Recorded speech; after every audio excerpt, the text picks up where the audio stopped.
July 17th at 7:30. Room chair again. Okay, are we ready? Everybody in place? Yay? Put in the On. Still waiting for the city manager. Give him a second. He might have had something come up. Oh, okay. Stuck in the other room? Yeah, we'll give him a minute. Goodness. Give him a second. Does he know we're meeting? I think so. I think so. Maybe not. Thanks. I love that comment. You know, they make 100,000 or 50,000. Okay, it is a little after 4 o'clock. We'll call our July 14th City Commission meeting to order, and if we could do a roll call, please. Mayor Householder? Here. Commissioner Blanchard? Here. Commissioner Crawford? Here. Commissioner Hardy? Here. Commissioner Shirley? Here. At this time, all of you who are able, if you would please stand and join me in the Pledge of Allegiance in a moment of silence. I pledge allegiance to the flag of the United States of America and to the republic for which it stands, one nation, under God, indivisible, with liberty and justice for all.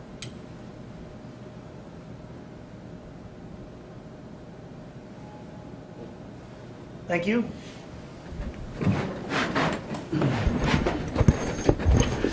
We have no awards and proclamations today, so that takes us to the Citizens Forum. This is an opportunity for anyone to come and speak regarding an item that is not on today's agenda. And if you would come before us to speak, if you would give us your name and address, please. Ma'am? Hi, my name is Kathleen Burkle. I live at 746 Manchester Road, Salina, Kansas. Last week, I emailed all of you concern that I had about the fireworks ordinance in Salina. And so I'm here today to kind of reinforce that.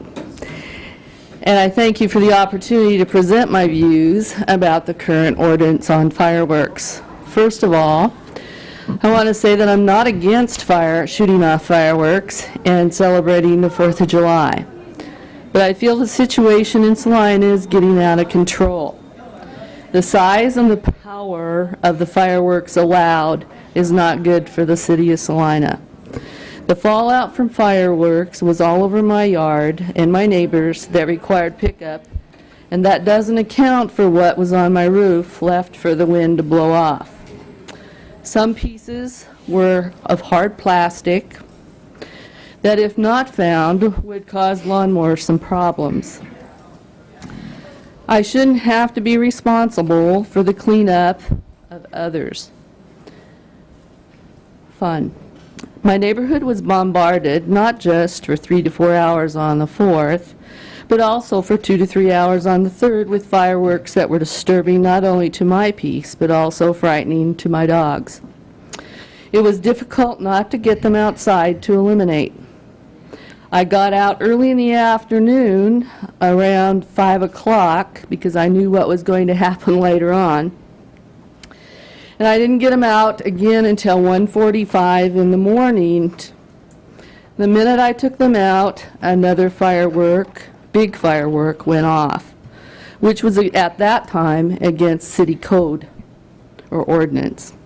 I'm not sure that I'm alone in speaking about the trauma it causes animals in the city. And I will bet that the vet tranquilizer business is booming, pun intended. You may have heard the story from Wichita regarding a young German Shepherd dog which escaped its yard because it was scared by fireworks and became stranded on an overpass where cars were traveling 70 miles an hour. That story had a happy ending, but it might well not have. Secondly, I think the city could do a better job of publicizing the ordinance.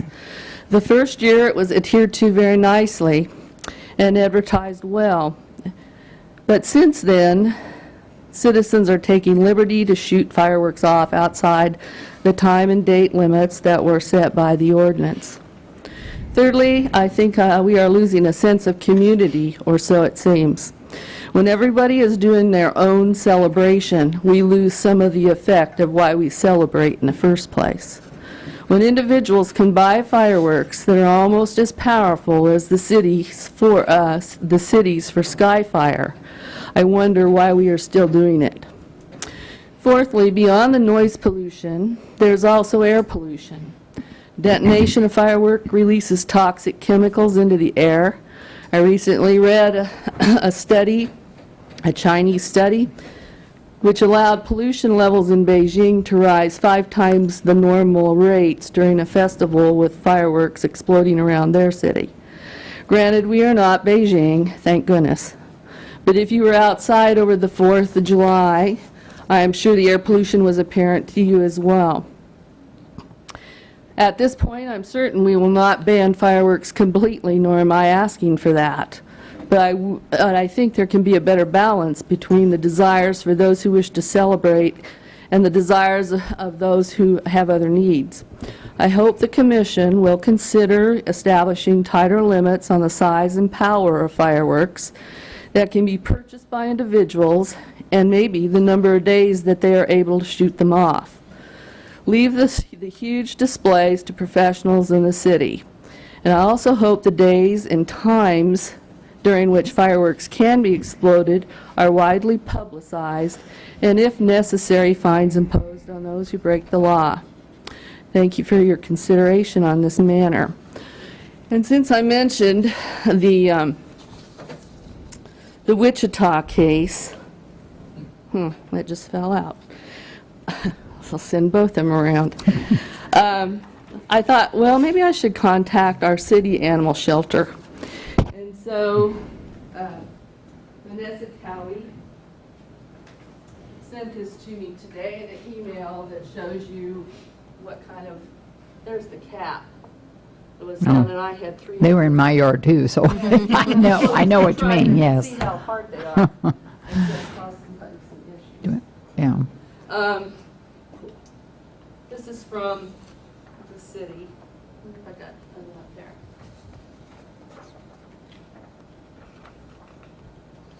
The city animal shelter. And it is the city animal shelter.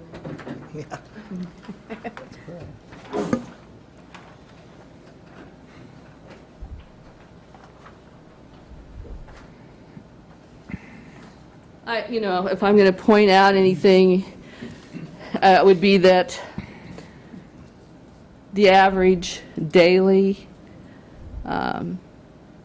pickup for dogs is 4.2 per day. And on the 3 days, the 3rd, the 4th, and the 5th, the average here was 7.6. So it was an increase of 4 animals per day. And then the other point is that out of 23 that came to the shelter, only 6 were claimed. So that means, you know what that means. Thank you for your attention. Thank you, Ms. Merkel. Just so we know, for clarification, so we maybe, what is kind of the city's policy on, now you don't have to go in the whole fireworks policy, but do we post it? Is it required at the stands that sell fireworks to have? I was thinking we discussed that at one time, that it has to be clearly displayed, and is that the case? That's true. And do we publish anything in the paper beforehand? Didn't ask the city manager. I'd have to check to see if we did anything else. That goes into the buyer's guide, which is a pretty good circulation. Probably hits some people that the Salina Journal itself may not. May miss some people as well. I'm not sure if we do anything else. We can look at that and see if we can enhance it. Particularly, I think the time frames. I'm sure a lot of people probably lose track of that. Yeah, I tell you what, I don't know what neighborhood you live in. I mean, I'm not. They don't bother me as much, but I'm not saying that yours isn't a good case, because we've heard a lot of it this year. But my neighborhood is like a war zone.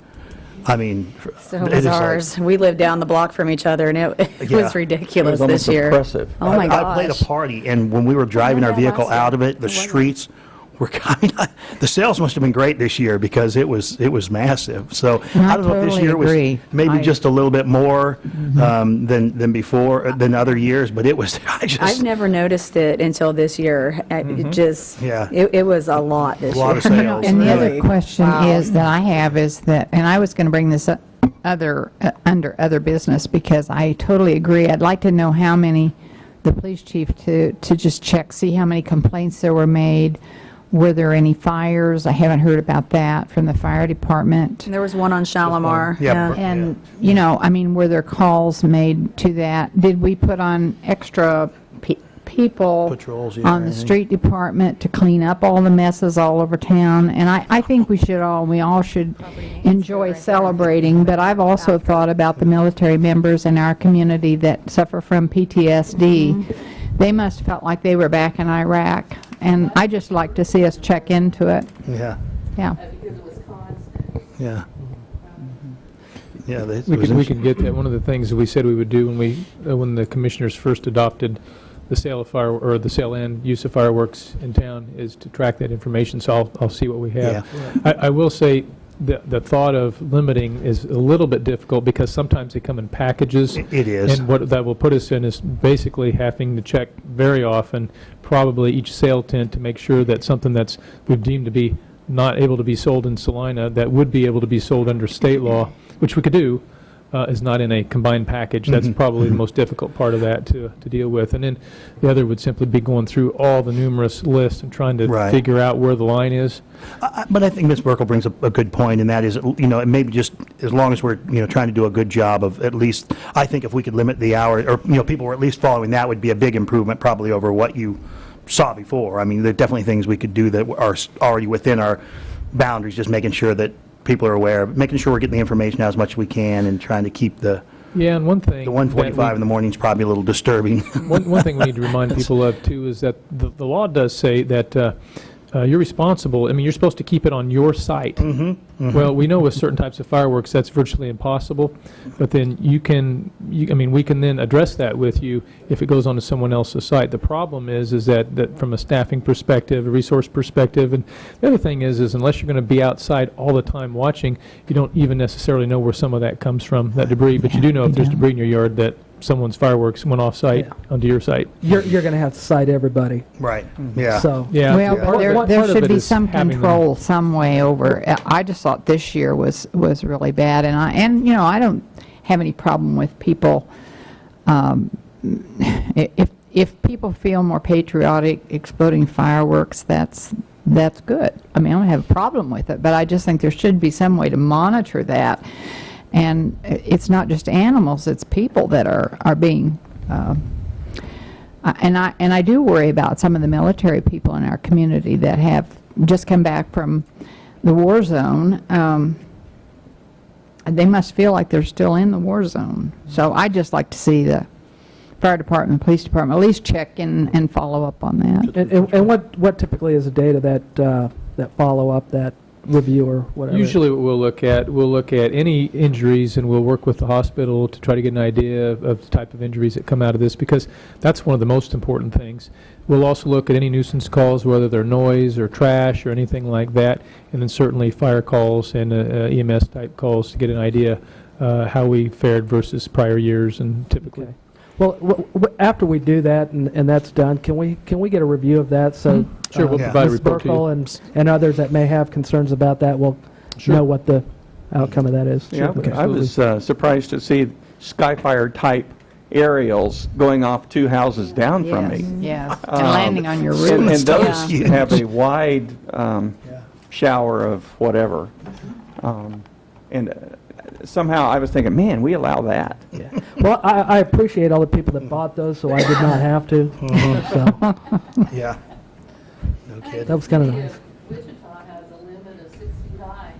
Oh, really? And Yeah, they at do. 6 feet high, you would be limiting noise, and it would be back to what it used to be like when you shot off fireworks, and I realize I'm old, but, you know, I just think we're way out of control right now with the power and size. Good point. Okay. Anyone else?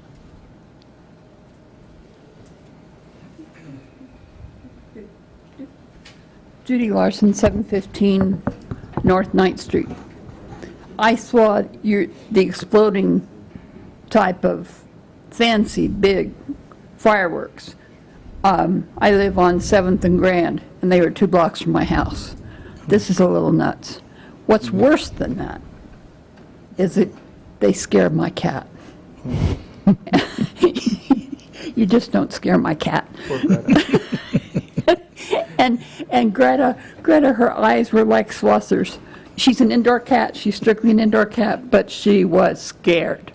So I decided we're going to do something about this. Probably a lot of children scared, too. Well, yeah, you Little know, ones. but she was just, she didn't know what to do.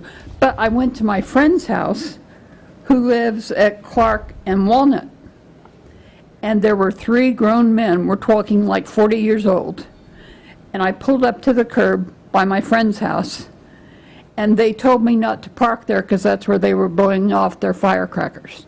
I wanted to smack them. You know, we need more regulation, we need more enforcement, and signage or whatever you need should be done. I'll be glad to help, but, you know, it's out of control. And I appreciate your help. Thank you. Thanks.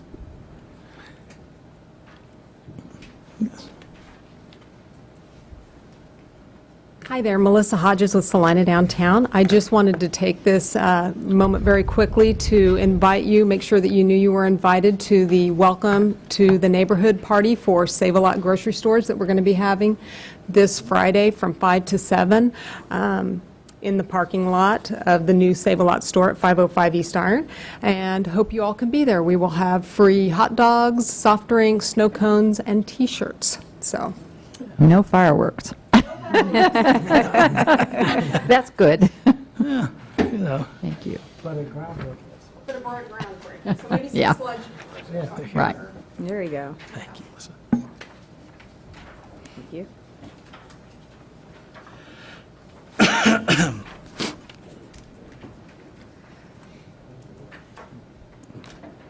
Thanks. Anyone else from the public with anything here they'd like to bring before the commission? Okay, thanks everybody for coming. I know sometimes our meeting times are difficult to squeeze in, but appreciate you coming and giving us your thoughts on that. That will move us on to public hearings and items scheduled for a certain time. Item 5.1, public hearing and report on amended petition number 4365, requesting the vacation of a portion of a 7-foot east-west utility easement running along the south 7 feet of Lot 12, Block 1 of the Holiday Addition, and the vacation of a portion of the 7-foot east-west utility easement which occupies the north 7 feet of Lot 15, Block 1 of the Holiday Addition. 5.1A, first reading, ordinance number 14-10741. Open the public hearing on this. Mr. Andrew, I believe.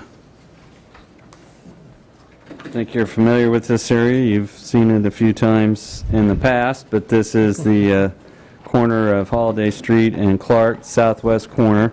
It's been vacant for a long period of time, and there are properties there that have been purchased in phases by Mr. George Stein, who operates Broadway Mini Storage, and as he has developed this in phases, he has run into utility easements and some Westar lines in phases, but I think that we have finally got this eliminated, where we've eliminated the last of the easements and the last of the Westar remnant lines.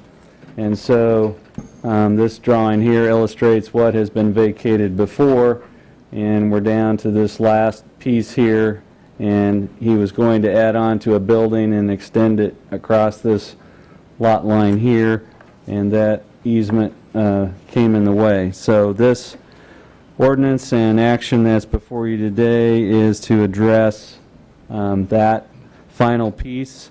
And as we pointed out, there was action taken in 2011, then earlier this year on another segment, and this will allow him to move forward with his second phase.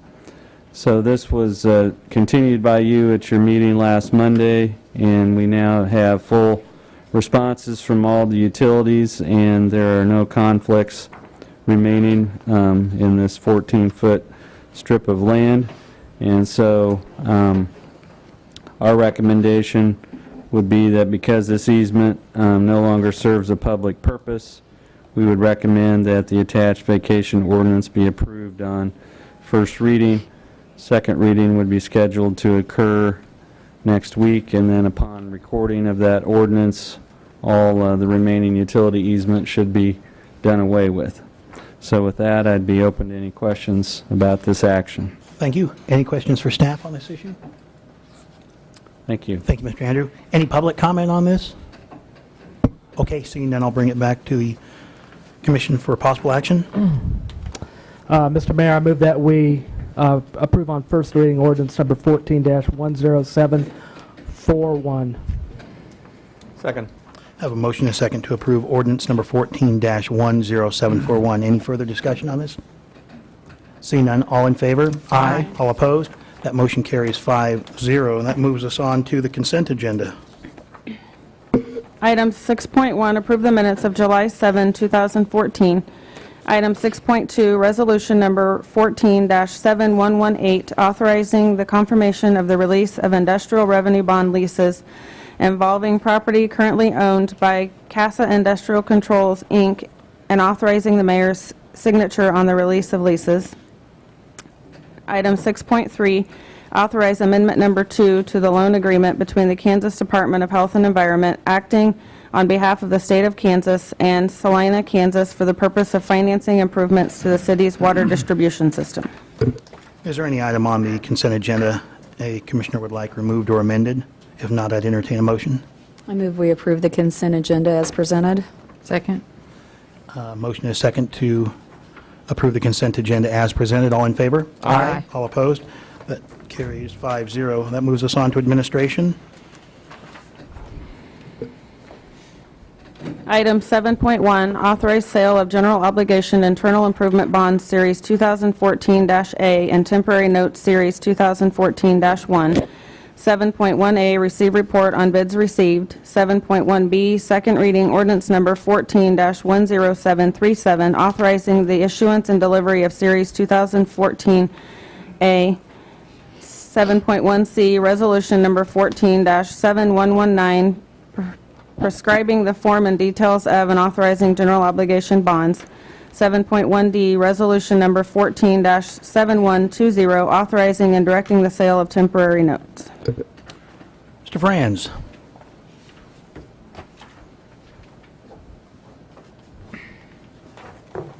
Commissioners, this will complete the process that we actually started, I believe, in April with hearings on special assessments for some of these projects. We're issuing a series of temporary notes, the amount of $5 million.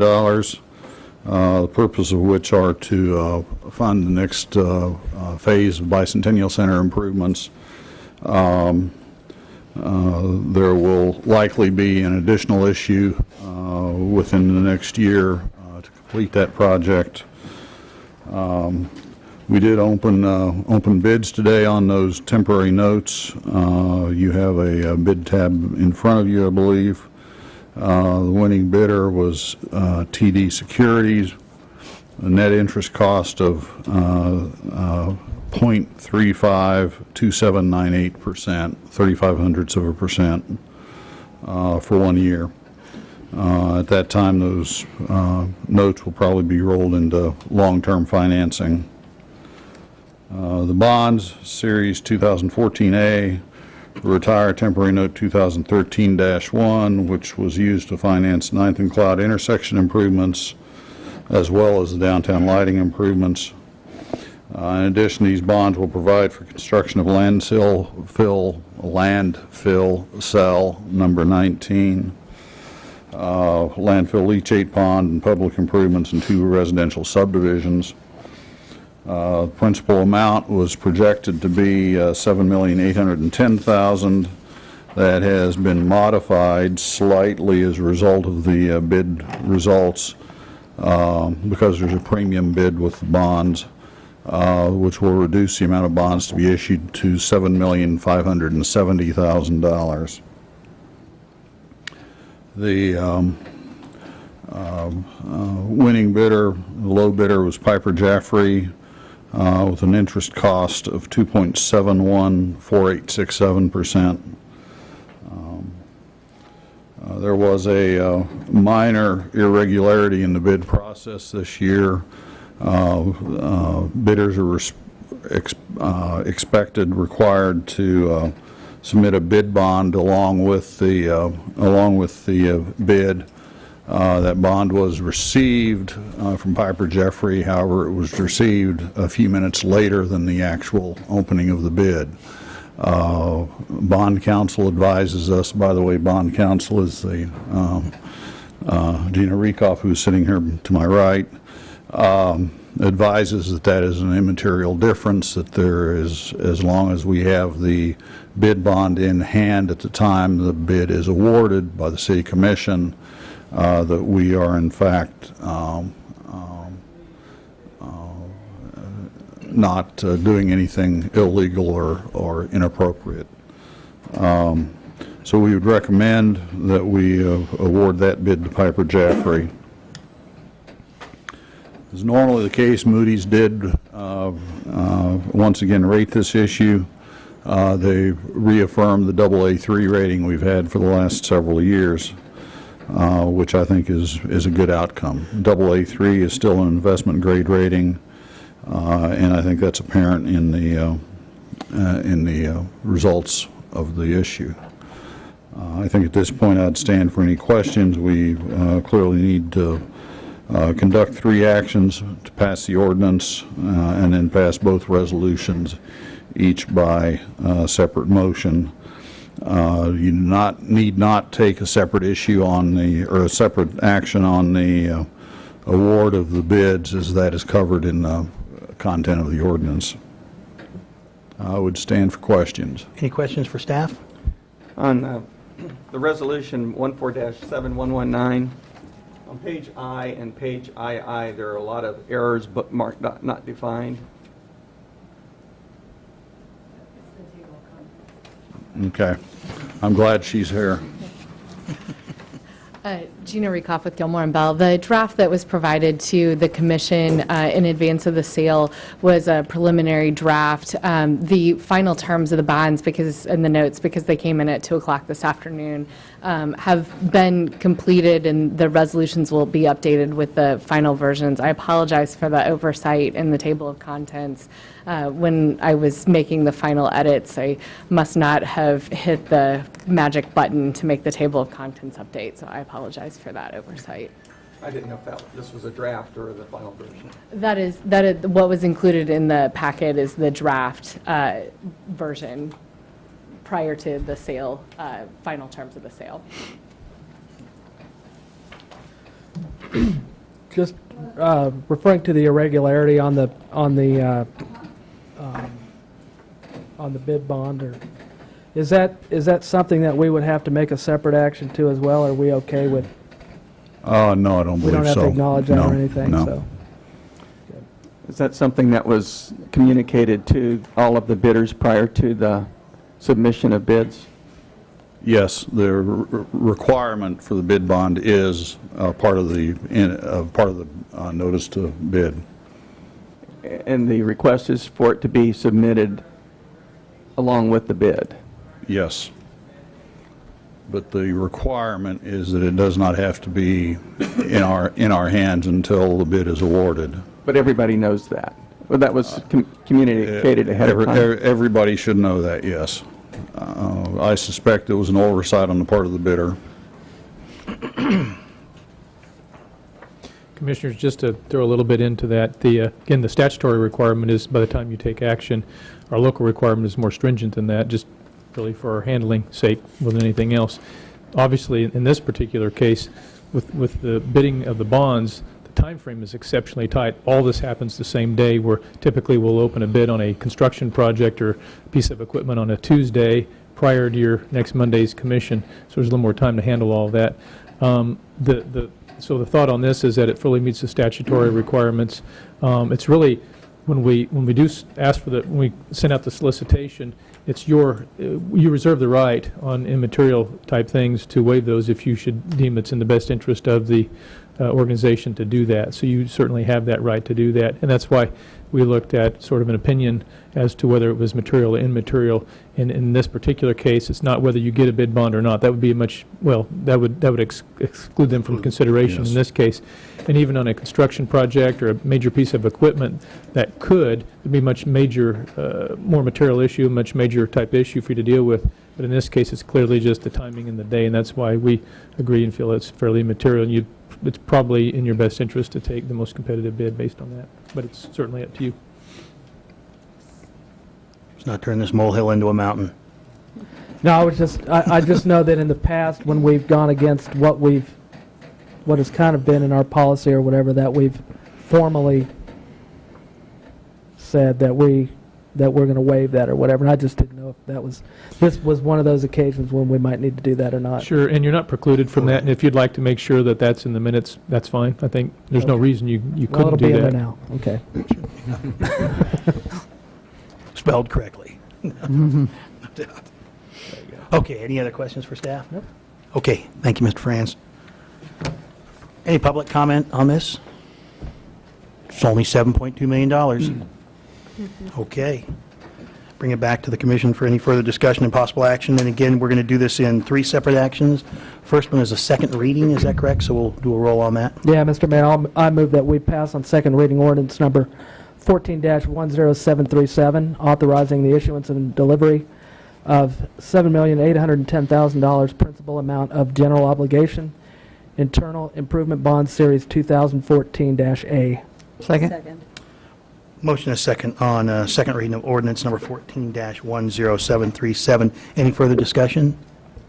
If I could get a roll call on that. Commissioner Blanchard. Aye. Commissioner Crawford. Aye. Commissioner Hardy. Aye. Commissioner Shirley. Aye. Mayor Householder. Aye.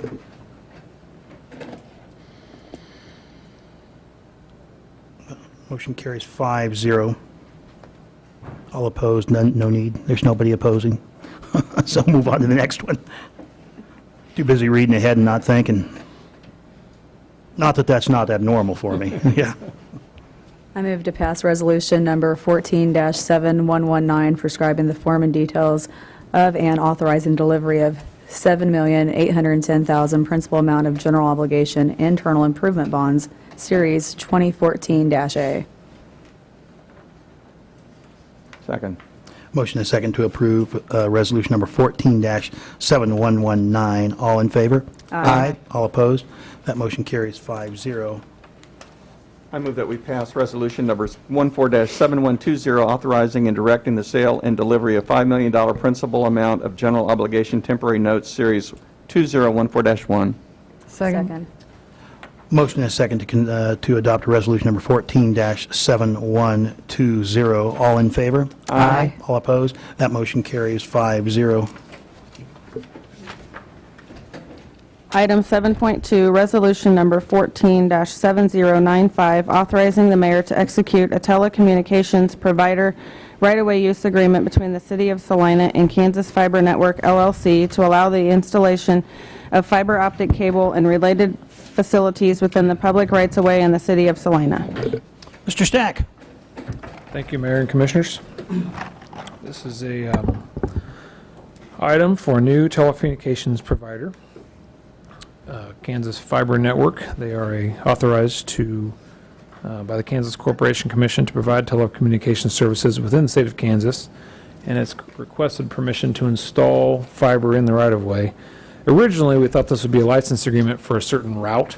So this is kind of the route. It's Waterwell Road, southern area of Salina to around the airport facility there, and then along Schilling Road over to 9th Street under I-35, which they had to get a right-of-way permit from the state for that, and then connecting to a facility on Avenue A, and that was the original request. So I just put that up there for FYI, kind of where they're going to be working. However, this is a right-of-way use agreement, so they'll be able to locate elsewhere as they see fit in the right-of-way, as long as it's approved by the city under our excavation permitting process. They are a private line. This is not a franchise. because they're using it. I'm not exactly sure. Aaron Martin can ask you if you're looking into details of that, because it is very complex about the franchising and license agreement and use agreements. That he's very adept at explaining that now. But anyway, they're not going to be needing a franchise and thus won't be collecting fees on it. But if their use does change, then they would have to come back to the city for that reason. The installation is subordinate to the city as far as right-of-way use goes. So if we have a public improvement project or utility projects of some sort where they have to relocate, that is not at risk, or it's not going to cost the city money. Permits are required. There's a hold harmless provision in the agreement. They will have to bore under hard surfaces, so that's part of the agreement as well. Not going to open cut streets. Most of it's boring and conduit. Staking is required prior to approval and prior to construction. They have to participate in one call, and the locations can be limited based on if we have utilities or other right-of-way concerns where we have to do that in a competitively neutral way. So if we allow somebody to go there, we have to figure out a way to get competitively neutral environment for any telecommunications providers, but we can limit areas for public health, safety, and welfare. I don't see anywhere in this area where that'd be the case, but there definitely is some water and sewer lines out there, so we have to try to maintain a minimum horizontal and vertical distance away from those. Let's see, fiscal note-wise, they will have to pay a fee to the city for the costs in negotiating, reviewing, and approving the agreement, but they're not required to pay gross revenue fees. And let's see, that's really all I have, I guess. If you have any further questions, I can try to answer them, or I can bring Aaron up for anything I missed. You mentioned that they're not required to it's not a franchise, so the franchise fee isn't. But if there's a change in use, right, then that would be addressed at that time. What is the mechanism by which we know that they're changing the use of it? Good question. I don't know as far as they can't provide local exchange services. I know that, but that's, Aaron, I'll let you. Commissioners, to kind of give you an idea, basically their infrastructure is passing through our community is in essence what they're doing today. If they should choose to provide a service within the community, again, they're obligated for the franchise. That would be a pretty significant violation on their part if they should choose not to tell us. Get another community access station. Yeah, well, I don't know about that, but so there's just simply an obligation. I don't know if there's a perfect triggering mechanism. Now, a lot of times, it just depends on the situation. We may be aware of someone digging in an area, and we can check and see are they already under a franchise or a license agreement or whatever that is. Have they reported? Are they in the area they're supposed to be? If whomever is out there digging in the right of way is not following the protocol, and we can't identify them, then we know something's up, and we can try to track that down. But quite honestly, it is truly on them to follow both local and state law to obtain that franchise if they need to do that. And so I'm not sure. I'd have to check with the attorneys to see what the repercussions would be, but that would not be a good thing for them to do.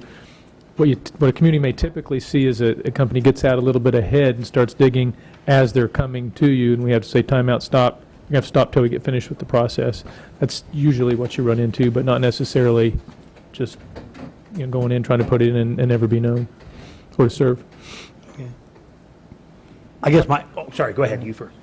So is our policy more or less a first come, first serve kind of policy when it comes to right-of-way? I'd have to say that's typical policy. Yeah, there's many cities who have had to deal with this, and eventually the right-of-way gets full, and to a certain extent, you have to end up co-locating in the same conduits, or it just gets to be a lot more to manage. So far, our city hasn't had that issue, but it is possible that could happen. I was worried a little bit as I was reading this because some other communities, much larger cities, are getting to try Google Fiber, say, and so I was thinking, well, wouldn't it be great? Not really. If we go ahead and approve this, and then that fills up the right-of-way, and then next month, Google Fiber says, we'd like to build in Salina. Uh-oh, there's not enough right-of-way. Is that a possibility? I don't know. That's a good question. What constitutes a full right-of-way? We haven't had to even legally deal with that yet, so I don't know. If Google goes here and Kansas Fiber goes here and somebody else goes here, I mean, they're in the same hole, in the same location. I don't know. Aaron, you want to help me with that? Thank you, Aaron. The one thing that I may mention as well is that Kansas Fiber Network is a certificated utility from the Kansas Corporation Commission, which bestows upon it a statutory right to occupy the right-of-way, always subject to the city's reasonable rules and regulations for health, safety, and public welfare. So when you have a telecommunications provider, such as this particular entity, our ability to regulate their occupancy of the right-of-way is somewhat limited. As long as there's space, reasonable space, it's upon us, the duty is upon us to find a way to get them in there. We do have the ability under Kansas law to restrict their occupancy in certain locations within the right-of-way. And the one thing about this agreement is that anytime they are extending their network, they need to come to the city engineer, and request a separate excavation permit to install their fiber or whatever technology they're installing. And at that point, the staff will make a separate evaluation of that area of right-of-way in light of the public health, safety, and welfare requirements that we're required to look at that and determine whether there's room and whether there's a particular location within that area of right-of-way where we want them to go. But generally, the main point I wanted to make is that under Kansas law, we do have an obligation to allow telecommunication providers within our right-of-way unless there's a compelling reason not to do so.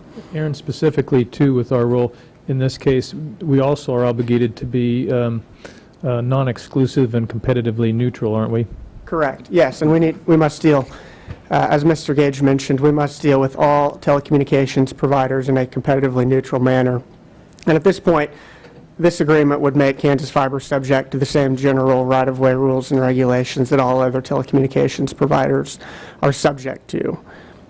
Does competitive neutrality mean that you treat providers that are installing fiber, say, for purely private purposes, as opposed to a company that's providing publicly available service as the same kind of provider? We are not allowed to consider, as long as they are licensed to provide telecommunications services within the state of Kansas, and as long as what they are doing is within the scope of what they've been authorized to do by the Kansas Corporation Commission, we are not allowed to distinguish between the type of service that they may be providing, whether it's to the public as a whole or to select private entities. With respect to their facilities in the ground, there's going to be obvious differences between fiber and something above ground, and we can take those things into account when we're regulating it. But the type of service must be dealt with in a competitively neutral manner with respect to all similar types of telecommunications service. Mayor, if I may, just a couple of quick points I'd hopefully helpful. As you can tell from this item and upcoming agenda items, the right-of-way is a busy place now and is receiving a lot of attention. You have a convergence of this matter as well as a franchise applicant, as well as the right-of-way, the overall right-of-way management ordinance that we anticipate will be coming before you next week and the following for second reading. As we looked at this request, it did create a new category of authorization, if you will, and there are really now three things I think to keep in mind as you all think about how we're addressing this right-of-way use situation. You probably recall having seen license agreements where different ones for different reasons had a need for a more private use, but within the public right-of-way that had an ultimate public benefit and was not in conflict with the public use of the right-of-way. That's where you're granting permission on a case-by-case basis for that specific use. So anytime we're speaking of a license agreement, that will be the case. Someone where you are actually authorizing the use and or prohibiting, depending on your evaluation of the particular situation.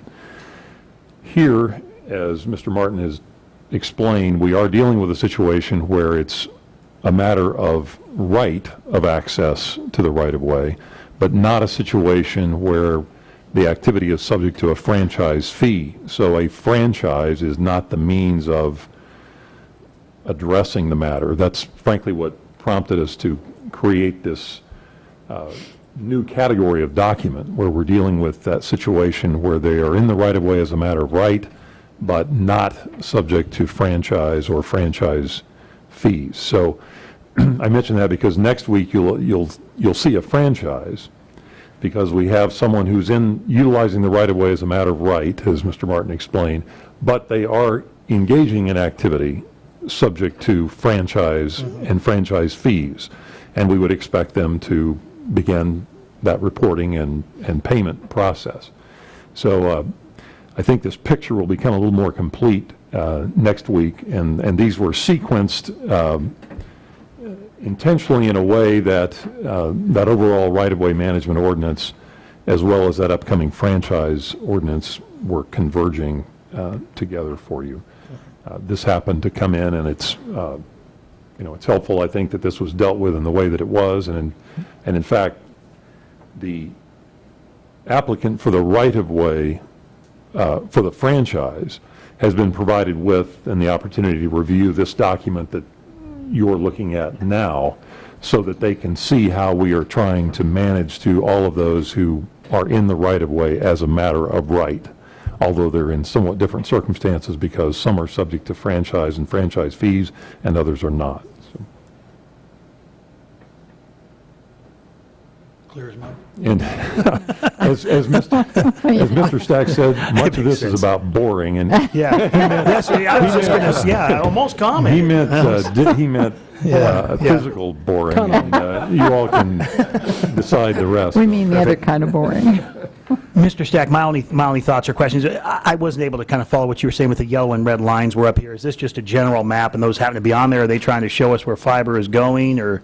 Yeah, if John were to blow it up, it's the red line. Oh, the red line. Okay. So it's just traveling streets. along, finding a nice bunch of right-of-ways to get through our community. It starts. Starts at the west, it's like Halstead and Waterwell, approximately. Out southwest of the airport. There you can see the bottom left corner. And where's it coming from? I mean, there's a. Well, I understand that they have facility that ends there around Halstead Road, a box of some sort that they're connecting to. So it truly is just a pass through our community is all it is. So far, yeah. Bob Wallentine with Kansas Fiber is here if you have specific questions. He is the Kansas Fiber Network, and I failed to mention that earlier. Maybe he doesn't want to come up, but this is the best I can do. This is the route that we know of, and they're connecting two We are accusing the guy of trying to sneak fiber optic into our community, and he's sitting back there with us. We're really strong until we're tough until we know somebody's in the audience who's actually listening. Yeah. So, Mr. Stack, is this entire project then within city right-of-way, or is there county as well? No, it's county as well, and KDOT right-of-way as well. So there's three entities thus far. Okay. And they've, like I said, had to get permission from KDOT. I'm not sure about the county, but we could ask them about that as well. And you'll see some work going on out there now, and that's a different company permitted to be here. Wildflower Idea Tech is already putting some fiber in out there as well. So there's quite a bit of work going on in that area. So far. To your question, yeah, we've been working with the county. Yeah, we might bring you up just so we can just get direct. Unless you have another question for Stack, or well, no, I just think if he has something to say, maybe best to ask you. They can't hear him from you back can put there. us at ease. Take it easy on me. I'm not a sales guy or a lawyer. We're just always trying to get every dime we can from everybody coming through the town. But You're a techie guy, though, right? We can't. Well, I just had a quick question. The reason I asked about county is that is it easier to go the route you're going rather than straight up Waterwell? Is it Waterwell Road and then 9th Street? Is it? The reason that we selected that particular route is that we've got some end users, some carriers, not end users, but some wholesale wireless carriers along that route that we provide service to. And that's primarily what our, I guess, business model is. We provide services to other carriers, to our 29 independent telecom members, and then also to government, education, medical, and banking institutions. So is it not then just a pass-through, it's actually providing services as it goes as well? Well, in this particular case, we do have one customer along that route, and then we've got another location that's a potential customer that will house some equipment in. Okay. So I guess then that becomes the technical question where we fall back to, if they're selling services, how is this not franchisable? Here's where the lawyers speak, yes. There are certain services which are franchisable, and there are certain services which telecommunications providers have a right to come in and use their facilities for, but which are not franchisable. And based upon the discussions that Mr. Valentine and I have had, we've drafted the agreement accordingly, and Section 3 restricts their ability to provide any number of services that we believe we're entitled to receive a franchise for. And if at any point the business model changes, we would come back to the table and negotiate a franchise comparable to what we have with any other provider providing that franchisable type of service. Fair enough. So basically, the passing through the community is not necessarily passing through on the ground, but the signal passing through. Is that? That's correct. Okay. Good. Okay. Any other questions for staff or the applicant? Okay, thank you. Thank you. Appreciate it. Any public comment on this? Questions besides that? Okay, I'll bring it back to the commission for possible action. I move we approve resolution number 147095, authorizing the mayor to execute a telecommunications provider right-of-way use agreement between the city of Salina and Kansas Fiber Network, LLC, to allow the installation of fiber optic cable and related facilities within the public's right-of-way in the city of Salina. Second. Motion is second to adopt resolution 14-7095. Any further discussion on this issue? Seeing none, all in favor? Aye. All opposed? That motion carries 5-0. Moves us on to in development business, correct? Item 8.1, consider the dispersing of real property located in the 200 block South Santa Fe, Salina, Kansas, presently used as a walkway between Santa Fe and public parking lot along 5th Street. Mr. Hobby. Thank you, Mr. Mayor. Mayor, Commissioners, we bring to you an unusual request today, one that not very often. We have more times often that we are asked to purchase property or we need to purchase property for a certain request. But on this half, Mr. Lloyd Davison, on behalf of First Bank Kansas, came to city staff and asked that we would request to sell the property located in the 200 block of South Santa Fe. And John is putting up some aerial views and some pictures of this area so you can see exactly which arcade we're talking about. Mr. Davison asked that we consider selling the property, and so a background search was completed, and it was felt that we should take this to some type of a public hearing or public notice area. And so we took, John Berger has completed a very good background and very in-depth background, which a good portion of that was included in your staff report, had taken that to the Downtown Review Board so that they could see and have a public input from that process. Mr. Berger has completed that process, also included the minutes from that meeting, so you can see that within that process there were several people from the public who were in attendance of that meeting, and also there were some people who received some emails from Southside parties who were not able to be at that actual public meeting. The public meeting was not highly attended by a lot of people from the community. There was a notice given a proper area around the arcade area. Mainly that the First Bank Kansas and the Salina Regional Hospital were notified, and those information was received from them concerning, yes, they'd like to repurchase the property, nor they did not. You'll notice that the property was purchased back in 1960. There was a fee that was involved with the purchase of the property. There's also been, since that time, the arcade was constructed, and there's been some maintenance taking care of that property during that period of time.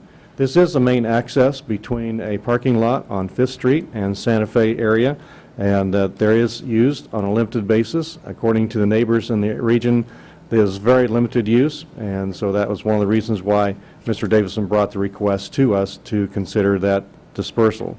This property was purchased, excuse me, in 1960, as I mentioned. We have a general warranty deed for the property, and so you would have to declare this as property property that could be sold, and at that point then when we would suggest you also give us ideas of how you would like to disperse that property as well. The staff has mentioned several things in their report that we feel like that are pertinent for you to understand, and that is the fact that this parking lot started as a downtown parking plan back in the 1959 era, and was constructed after that plan was put together. So a considerable amount of time and effort has been put together in all the arcades in the downtown area. This happens to be the first one that has been mentioned and requested the city staff to be sold. I'd be more than glad to stand for any questions, but Mr. Berger is also in the audience, and he would be more than glad to talk to you about the Design Review Board and the input he had received from that board or the citizens that were in attendance to that board. Any questions for staff? I should know this, but is there a potential walkway on the in a different location that would connect the parking lot to Santa Fe? There is an open area between First Bank, Kansas, and their main building and their offices on the north. That area has also been dedicated as some parking areas, so First Bank would have to basically dedicate a walkway or a space in between there. Yeah, that Mr. Berger is showing, I was thinking there was a picture of that. My eyes in the back of my head don't work too well today, so. But there's a picture of the area that could be used. Many times there's vehicles parking in there, and there's also traffic through the 3 lanes of the drive-through of the bank as well. So there probably would need to be something specifically marked on the ground in order for that to happen. I was thinking that there needs to be some safe way for the people driving downtown to get from that parking lot to that area, and I just couldn't see any other way to do it or think of any other way to do it. The representatives of First Bank, Kansas are here. They would be the best ones to answer the question of whether they dedicate that traffic way or not. Yeah, I appreciate that question because I drove down there and looked around, and also that the staff report was really helpful because of course I knew that the concept was to connect the parking lots onto Santa Fe onto that main part, but I wasn't aware till I read that. It's obvious looking at the aerials that they also, when they did the streetscape back in what was it, the 80s, yes, 85 or that they located the road crossings in sort of a coordinated fashion with those arcades as well. So I think that overall there was a good idea and plan there. And the one thing I did notice when I drove back and walked through and all that, and obviously it wasn't my first time being through that part, but just kind of with fresh eyes. One of the things that I did notice is that I went by there on about 3 occasions, and the last one today on the way here to the study session, and there was always a car, not just parked in the parking near the rear, but they're parked along the east-west area there as well. So it seems like it'd be a difficult thing to have pedestrians using that for the access from the parking lots in the back to Santa Fe. And then the only other thing is I was reading through the Design Review Board minutes was that they identified the business owners that go through the back doors of their businesses on that particular side of the street. But kind of just thinking from a future, do we know how many people that are residents of that area, especially now when there's the grocery store down the block or whatever, use that to kind of come through from the because there's an apartment building fairly close to, I think it's right there just south of the city parking lot. Any idea of how those folks, what traffic patterns are, the people that live in downtown? Was there any, I didn't see it in the minutes, but was there any discussion or thoughts on that? Very limited discussion on the traffic pattern and traffic numbers, and a foot counter is not something we place down there Right. being facetious, but it's a limited use probably of all the arcades. We understand it's probably the least used of all of them, although it is not a zero traffic area. There does happen to be traffic in that arcade. Okay, because there are 2 city parking lots and 1 private parking lot, correct? And then do we know the extent that those city lots are used? I mean, is it rare or? The parking lots are used fairly frequently. Depending on the location of the employees that are using it, is mainly through employees that are using that parking area, and they're accessing the rear of the buildings in that area. Okay. Because one of the things that we hear often is that store owners are using the parking on Santa Fe instead of the rear parking lots, and I just wonder if we might compound that problem by making it a little more difficult for people to park in that area and walk through. We would say as staff, we've monitored down there on several occasions, and the parking lots along 5th Street on the west-hand side are always at capacity during business hours, less so after business hours and on weekends. On the west side? Yes. What is the underlying zoning within that? Is it C4 as well, by just the nature of an overall that we did? I believe so. It is, yes. And there are no setback requirements or anything, should that area be demolished? They can be, C4 can be right up on the front there, okay. That is correct. Any other questions for staff on this? We do have representatives of First Bank Kansas here if they'd like to speak. Okay. Anyone from the public want to comment?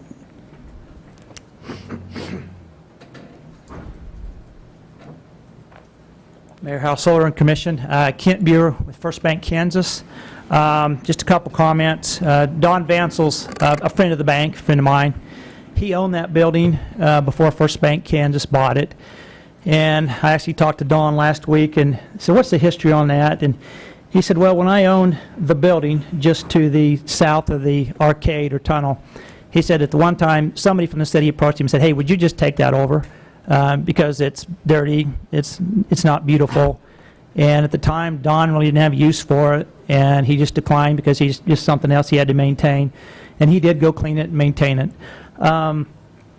A question for Commissioner Blanchard, or a comment, would be those parking lots in the back, the city lots, they are full a lot of the times, maybe not 100%, but they are, during the day, that's a high parking area, a lot of need. First Bank Kansas is a growing organization. We own the parking lot between the 2 city parking lots, and it is maxed. Julie Miller is a friend of mine, works at Advantage Trust Company. I asked her about it last week, and she goes, one thing you may mention to the commission is my friends and the females, they are not going through that walkway. Right. It is long, it's not well lit, and it's scary. You know, sometimes some kids hang out down there. We don't have a problem with that. But just general comments. We are a growing organization. We are filling up that area with Advantage Trust Company and offices and a building. We need a little bit more storage. We're not asking for a gift, so we just thought we'd ask. And let's see, what other comments do I have? I guess that's about it. If anybody has any questions of me, I'll be available. Any questions? Was there, is there any option or possibility for a walkway with, say, barricades to ensure safety along that area? That's the first I've heard of that, Commissioner Hardy, so I hadn't even, my thought process, our thought process hadn't even gone that way. I can tell you that if you can show the picture right there, that's where people are walking right now. Right. Yeah, they're walking through there all the time. And if they're going to access the city parking lot to this further to the south, they're not going through that tunnel. They're all flowing through here right now.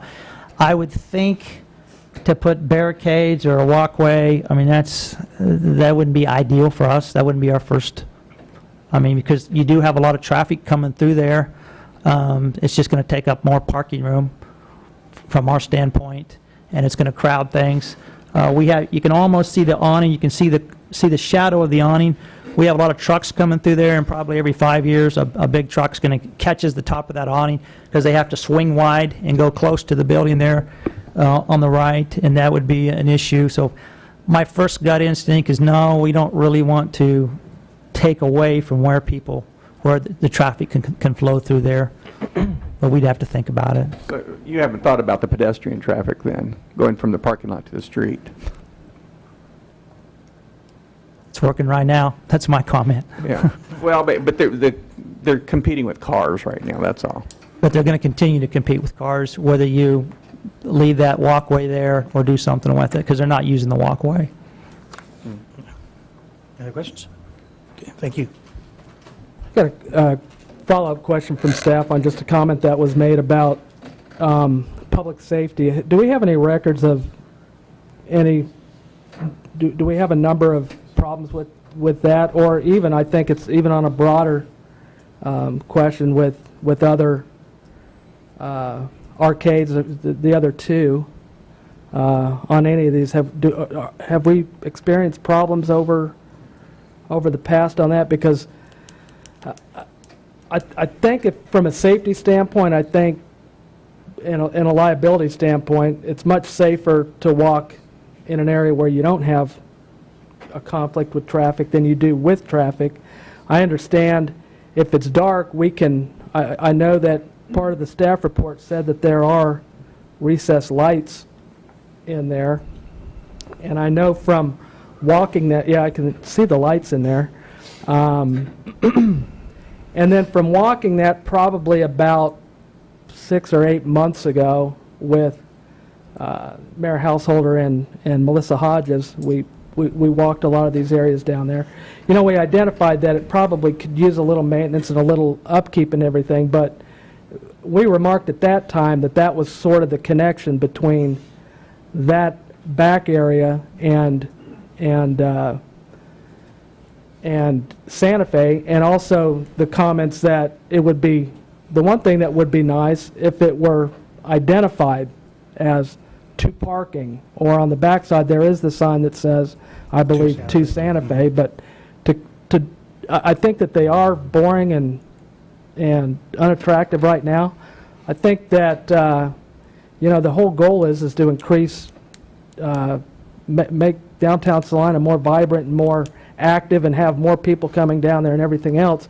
And I'm just afraid that if we're just saying, well, nobody uses it because it's dark and scary and dangerous and everything else, that if we may be successful at some point and wish that we had that arcade there. So I think that having access there fits in with our overall plan for the area, and it just concerns me that if we dispose of it, then we may wish we hadn't.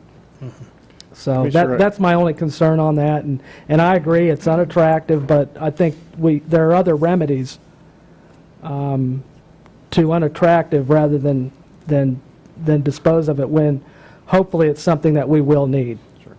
Commissioner, I'm not going to say that there hasn't been altercations happening in that arcade area, and we have had issues with graffiti being written on the walls, and so paint and upkeep and that type of thing is something that Parks and Recreation Department does take care of from time to time, as well as Public Works works in that area. So yes, we have had issues with the park, not so numerous as those, maybe a block or two to the north. We have a much higher traffic area from those down around the restaurants and bars and that type of thing than we do in this particular block. Yeah. If you look back in the 1959 to 60 era, when you started looking at the downtown businesses, there were a lot more storefront businesses there, where there are retail area and that type of thing. And now today we have more office space in this block. Even across the street we have more offices than we did back 30, 40, 50 years ago. So. But my concern is, I was going to say, my concern is the dynamics can change again. And if we get retail space back there, now we're having to acquire a piece of property. My real concern is the traffic of moving those few people and then now asking them, hey, you had a perfectly, well, I'm not going to say perfectly good. I guess we're deciding that that's debatable, but it could be better. But you have a safe access panel as far as walking and not being run over by a car. Now we're going to sell that off to a private enterprise, and we're going to now ask you to walk on the street with big trucks that turn corners and knock off awnings, and we're going to put you out there in the street and let you get run over. And again, you're right, it is a lot of office space now, but 30 years from now, will that be the case? Probably. I mean, maybe, I don't know. We don't know. But on areas like this, I would be real hesitant as we try and push more towards a core development and create more nightlife and things like that to get rid of that, and then ask people to be in walking through parking lots. Maybe it is time to take a look at, putting that on a downtown improved, maybe upgrading the lighting. I don't know if the ballasts are bad and the fluorescents are flickering in there, or what it is, or LED would help down in there, or something. But it is long. I can see the graffiti down there, and it sounds like Chuck Carroll says sometime back in the good old days, they used to have rumbles out there. I can't remember when Carroll's was on that side of the street. It must have been like 1965 or that's something. when the junior high school was down there. Yeah. So Commissioners, real quick on that, I want to be sure you're clear on your options too, and looking at the report. First of all, because on your action you have two. One is authorize staff to market for sale of excess property and negotiate with First Bank of Kansas. And that certainly is an action you have available. Take no action, which means that you're comfortable with the property staying in city ownership. You also have other actions. You could auction the property if you want to sell it. You could solicit proposals if you want to sell it. You could list it if you wanted to sell it. You could lease it if you thought for whatever reason that would be an advantage to you.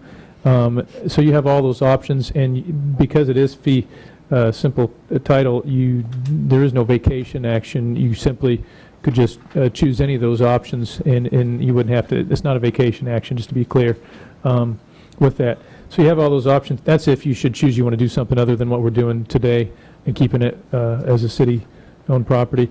Let's see. I think that's the primary thing. The other thing, too, with regards to if you should choose to sell it, is that you're not limited in any way where the funds go. If you want to put them in a general fund, you could put it in the general fund or in any of the recommended funds under the fiscal note, any of those accounts. It's up to you. But you certainly aren't precluded from putting those dollars in the general fund. One question I have for Gary is, do we have a current market value of that property? We have not put a market value. It's a limited space, only 10 feet wide and 110 feet long, so it's going to be a pretty limited as far as our comparables. Yeah, it's a little bit hard to get comps for that. I didn't think that we had. I just wanted to be clear so that you know that. So anyway, you have all those options. I think, though, when we look at your action item, don't be limited. I think the first action item is, do you simply want to consider that a surplus property, period? And then if the answer is yes, you can think about how do you want to dispose of it, direct negotiation versus any other approach. If the answer is no, then the rest are moot points. You wouldn't have to even go there. It's up to you. Yeah, thanks. I think that the plazas are a more popular access from parking lots to Santa Fe. I think that if people had a plaza option, that they would select that over the arcade. I think that I don't like the arcade myself, the concept. I like the plaza area, and people do use them, and then they're open area and safe and all that. And so the only thing I was thinking about was replacing that arcade with some sort of open air walkway that had physical barriers along the side to make sure that there was no competition between automobile or truck traffic and the pedestrian traffic. And that's pretty much just south of that building is pretty much the only option for something like that to happen, I would guess, if we don't have the arcade. Yeah, it sounds like that wasn't workable since they've got trucks going clear over around, so. Unless there's another way to do that. I don't know. They do that because the easiest way, maybe. Are there other options? What are big trucks delivering? Probably records and things like that, yeah. Yeah, sure.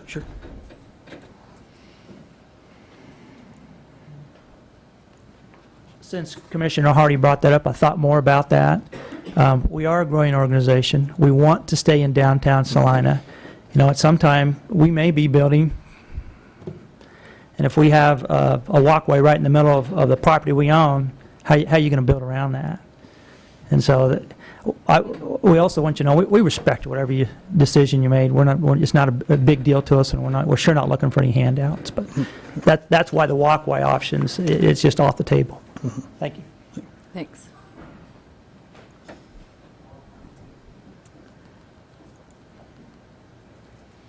Yeah. Any other public comment on this issue at all? Melissa Hodges with Salina Downtown again. I just wanted to let all of you know that I did solicit input via email and via newsletter, weekly newsletter, and I probably only got about a half dozen responses, and they were evenly divided. You know, half wanted them to want to maintain that pedestrian walkway, and the other half didn't. So I was kind of surprised that it didn't generate more response than that, but that's the input that I've gotten back from folks. The other thing is we have upgraded the lighting with the lighting project. I believe that it was included in the lighting project because when this issue first started, I was at a lighting project update meeting, and staff was kind of surprised to hear that, you know, that vacating the tunnel was even on the agenda because we just upgraded all of the light fixtures in there. So, you know, I don't know when those photos were taken or if it's just the time of day or whatever, but the lights in there have been upgraded. And then finally, I would respectfully ask that if you do decide to dispose of this property, that maybe we could look at putting the money from that sale into developing and upgrading some of our planters and plazas downtown and put some money back into the built environment downtown. That's it. Thanks. Thank you. Any other public comment on this? Okay. Is there maybe just get a general pulse from everybody rather than ask for a motion because there may not be a motion? Maybe just start on the end. Okay. Oh, start with me. Well, I hate to think that we just spent money on lighting and we would be getting rid of it. I mean, that doesn't seem to make very good economic sense. However, I never use that. I'm kind of like Mr. Brewer said, I find it kind of scary. I don't use it, but I don't know what other people do. I don't think at the present time that I see that it's surplus and needs to be disposed of, so I would choose to just take no action. Okay. I'd get rid of it. I'd choose to have no action at this point. Yeah, I would fall into that camp as well. I still feel like there's a public use for it. We ask a lot about the businesses and things, but I think we're not asking the real people that walk in between those, and that's who it's really designed for. And again, the changing dynamics, I think we're going to be in a tough position to replace that if the dynamics change 30 or 40 years from now. Instead of the $5,000 we gave in 1960 or whatever it was, you know, it's going to be $150,000 20 years from now for that same useless 10-foot of space. It always becomes more useful when the city is looking to buy something. So that's my I wonder if there concern. might be a way to make that more welcoming if we do decide to keep it. I mean, it isn't very welcoming now to walk into, so I think we don't definitely know. need to make sure that it's maintained, and and that's something that we had talked about in our visits with Melissa and our walk through downtown, is that it needs to be maintained, and that's along with a lot of other things. And I was kind of pleased to see a lot of the curbs being repaired downtown. So there are efforts underway to address some of the aesthetic concerns down there, and I think that this kind of follows into that category. And I mean, while we definitely appreciate everything that First Bank and the attractiveness of their building and what they're doing downtown, you know, it just has more to do with, I think, again, at least with three of us, or maybe 3.5, feel like it still serves a public good at this point. I mean, the LED lights wouldn't affect me one way or another, that we just spent the money there. If I thought there was a greater good for the business, we could find a reuse for them somewhere.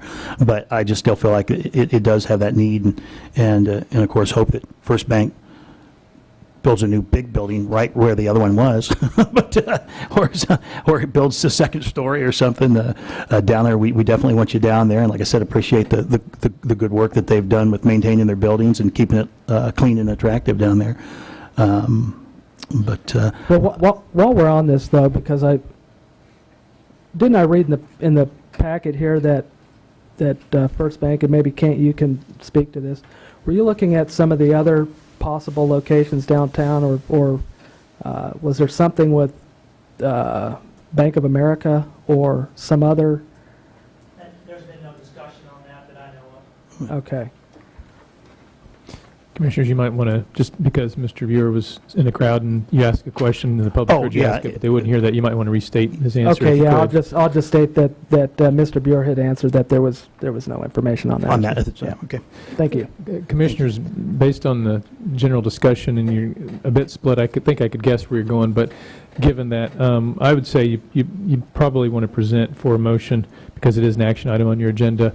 I would suggest that if there is a motion to support disposing it, it would read something like a motion to authorize disposal of this particular property, or to consider it surplus for the purpose of disposing this particular property.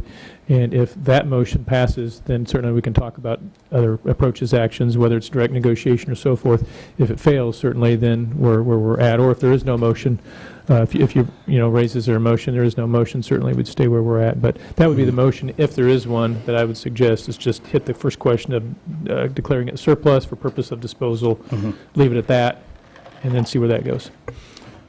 So, I mean, we're hoping, we're not hoping, I suppose we're asking to see if someone wants to make that motion? Yeah. Okay. Yeah, because if not, then officially, you Right, can yeah. either kill for lack of motion, could be lack of second, or it could be, if it gets to a vote, it could be a vote, or it could go forward. It's up to you. Sure, so we could just ask if there's a commissioner has a motion to do any action on this item, is that okay? That'd be fine. So asked.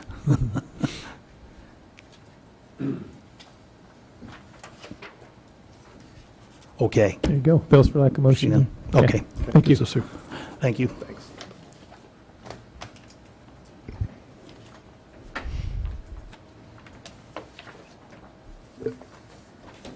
Okay, item 8.2, consider the dispersing of real property located at 2626 Quail Hollow Drive, Salina, Kansas. Mr. Hobby, again. Thank you, Mr. Mayor, Mayor, and Commissioners. I guess I'm in a sale mode today to Yeah. see what we can do. We have a property that's located on Quail Hollow Drive that has most recently been put in a position that would be a buildable lot. In the last 2 or 3 years, we have worked with TWI Incorporated, Todd Welsh Incorporated, to develop the property directly to the north of Quail Hollow subdivision, or Pheasant Ridge subdivision number 1. And that is developed into 27 buildable lots for workforce housing. The property we're talking about today at 2626 Quail Hollow Drive, in the past, had a resident of a wastewater lift station. And with the new development of the new properties, we've been able to relocate that lift station from this particular lot and move it to the very northeast corner of the new subdivision of Pheasant Ridge number 2. That allowed us to vacate this last year in 2013 a portion of a public easement for a utility easement, basically on the north property line, allowing us to have a much better buildable area and a actual considerable building area for this new lot. So therefore, the city staff brought to you last year in November a request to vacate a portion of the easement along the north property line, of which you did. The city still remains and keeps a 10-foot easement area along the north property line, and they also platted in the new subdivision a 10-foot easement area for utilities. So we still have a 20-foot wide easement area that runs east-west along the north property line. There also remains in the rear of this property, or in the west end of the property, an easement area for a stormwater drainage area, and that would be continuous through the sale of the property and into the development of the new subdivision as well. Therefore, we have a property located at 2626 Quail Hollow Drive that is a buildable lot that is really classified, as far as city staff is concerned, as excess property at this point. Right now, we're doing the maintenance on the property, cleaning the weeds and that type of stuff, and we go by and check it so we don't have to send ourselves a weed notice. But we do go out and we mow it from time to time and maintain the property and feel like it is a lot that is now sized enough, large enough to make a good buildable lot. It'll be the last lot located in the first edition of Quail Hollow, or Pheasant Ridge. We did have an agreement with the neighbor to the south, Mr. and Mrs. Morrison, We notified them this last year as well that we would be considering disposal of the property. That property, that license agreement has been vacated basically through the notice. We're required to give them a 90-day notice period, and we did that by a little over a year now. So in this case, city staff would recommend that City Commission allow us to disperse of the property. Again, we have several ideas for the finances, where the finances could go. It could go directly into general fund, however you wish to do that, although we're looking for funds, and I will put my plea in as well, in the Housing Assistance Fund, but there's ways that we can take care of the dispersal of the property. As far as the sale of the property, we have various options. City staff could offer it as public sale themselves and take bids during a period of time, which we suggested from July 18th through August the 5th, and then bring back to you, the City Commission, the proposals that have been presented to city staff. We, again, as Mr. Gage mentioned, with the downtown area, we could ask, we could go to auction with it. We could go to a realtor and put it out for real estate sales, or other options that you feel like would be available to us. But city staff at this time feels like this is excess property to us. We are no longer in need of the location of the wastewater lift station, and it would be a good buildable lot, and we feel like infill is one of the items that you guys have discussed in the past. We feel like this may be a good infill lot for us. So city staff would recommend that we go ahead and market the property at 2626 Quail Hollow Drive for sale. Any questions for staff? Nice shot on the infill there. Nice try. What's that? Well, all those lots to the north are vacant, so it's a continuation. Not quite, not quite. Okay, just a couple questions, and one is just to explore the different options on this thing, because, you know, in the study session we talked about special park fund and everything else. Any with the build out of the rest of that area over time, any need for a neighborhood park anywhere that we already have land for right there? We were very near the East Crawford Recreation Area, and just like Magnolia Hills and some of Mariposa and that area, they have the park. They're actually using the East Crawford Recreation Area as their park area. But right now, there is parcels to the east of this that could be developed also for residential housing, and if the developer at that time wanted to put some opportunities for a park in that area, that would be up to them to develop that area. But right now, there is no proposed park for this subdivision. Okay. On the lot that is to the north of this lot, did that lot come to us? You had mentioned an easement on there that was vacated. Now, was that not a buildable lot as it was platted before? Because I remember an action taking place. Correct.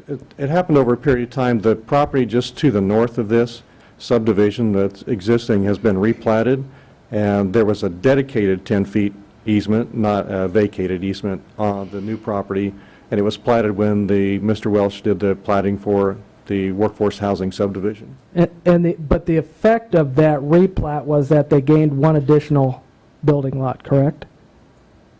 Or is that not correct? No, they developed 27 buildable lots in that new subdivision. There were 17 buildable lots in the existing subdivision. Okay. This happens to be one of the 17. Okay, so it started, the development north started out as 27 lots. Correct. And it's 27 lots? Yes, it It has. was just replatted for Into actual building lot areas as well as streets and easements. Okay. On this particular lot, this was developed, what, back in 1996? Yes, sir. Was it developed with special assessment financing, or was it done with? It's our understanding that it did have special assessments, but back in the 90s, we were doing a 10-year program on special assessments, not a 15. There are no special assessments that we could find on this particular lot. When the city bought this lot at the tax sale, or assumed ownership of it, did the city make payments? Was it part of the benefit district, and did the city, in essence, this was part of the benefit district? We would have to have reimbursed ourselves for the special assessments on that lot. Correct, okay. And I ask that because in looking at the true value of this lot, we're not just talking about the lot price, we're talking about it's an improved, it's got, utilities and all the special, that a normal buyer would have paid for all that, so. This is truly an infill lot with utilities accessible to it. Right, because, and also as I looked across the internet at the different websites for real estate lots, I was having a hard time finding anything that had special assessments and lot price combined that was under 60,000, and most of them were around 80 to 90,000. So, do you feel like 30,000 is a fair market value on that? I'm not necessarily saying that's a fair market value, but that would be a beginning point that we would take no less than that value. We feel like the property may be a higher market value than that, but we would hate to have less than $30,000 be brought in as far as a sale price is concerned. That's why we were open But if the about it. market's going 50, shouldn't we ask for 50? We could, and that's definitely up to you to set that price for us. We just made a suggestion of the bottom line that we would like to see. Sure. Okay. Again, the option of how to sell the property, we can advertise and sell at auction and set a floor bid or a minimum bid and start from there and work up, so. I think, I'd have to check, and Mr. Welsh is in the ice, I know he's a broker. I'm not so uncertain that the city can't list it for sale itself and act as its own broker and put a for sale sign in the front yard and say, for sale, City of Salina, call for details. Call the mayor. Call the mayor. Don't call the mayor. Don't call the mayor. Has no clue what that lot's worth. Jason, I say that just because Jason's going, I don't want to sell. Yeah, you don't want to be in the real estate business. I was just thinking that may be the case. So we may not have to engage the services of a real estate agent, but if we did, we could put it out for bid and let them let us know how little they'd be willing to take to sell that property for us. I noticed that it appears like the lot line, it could just be the photograph, conflicts a little bit with Mr. Morrison's fence line. Is that going to be an issue on there, or is that just because we have big green lines on a computer and that's not truly the spot? It's also an aerial view. Is there a tilt? Taken at a distance. We don't on anticipate angle. there's an encroachment in there or anything? We don't anticipate any encroachment. Okay. Yeah, I would agree. I think if you've done the research, I did not, to look and see kind of what market. I know the lot behind me has been a difficult lot and had multiple owners, but it's in a curve and headlights come and the setback's real weird because of a sewage line, and I think it was 45,000. I think it just sold. Yeah. And I looked a little deeper at the county assessed value of the land, and those are generally a little bit lower. On a lot of lots, they'll put it like 15,000, and the lot just sold for much more than that. So the county numbers are quite a bit lower. And the one directly to the south of it, the Morrisons, I think it is their overall assessed value on the house is 169.8. The house is 142.7, and the lot's 23, a little over 23. So I think 30s, and in looking at the county numbers on those, they generally seem to be about half of what you might expect them to be for a lot. So, the one thing I'd like to just point out on this thing and get your thoughts on this, because now we've had two items in a row here that have discussed surplus property, getting rid of it, and where those dollars go. And it seems to me that if we had a land bank, we might not be worried about disposing of them, because we could bank these and use those as a tool for other projects to, if you can sell and trade and buy and consolidate properties. I think it kind of is an indication of, if we had a land bank, I don't know that we would have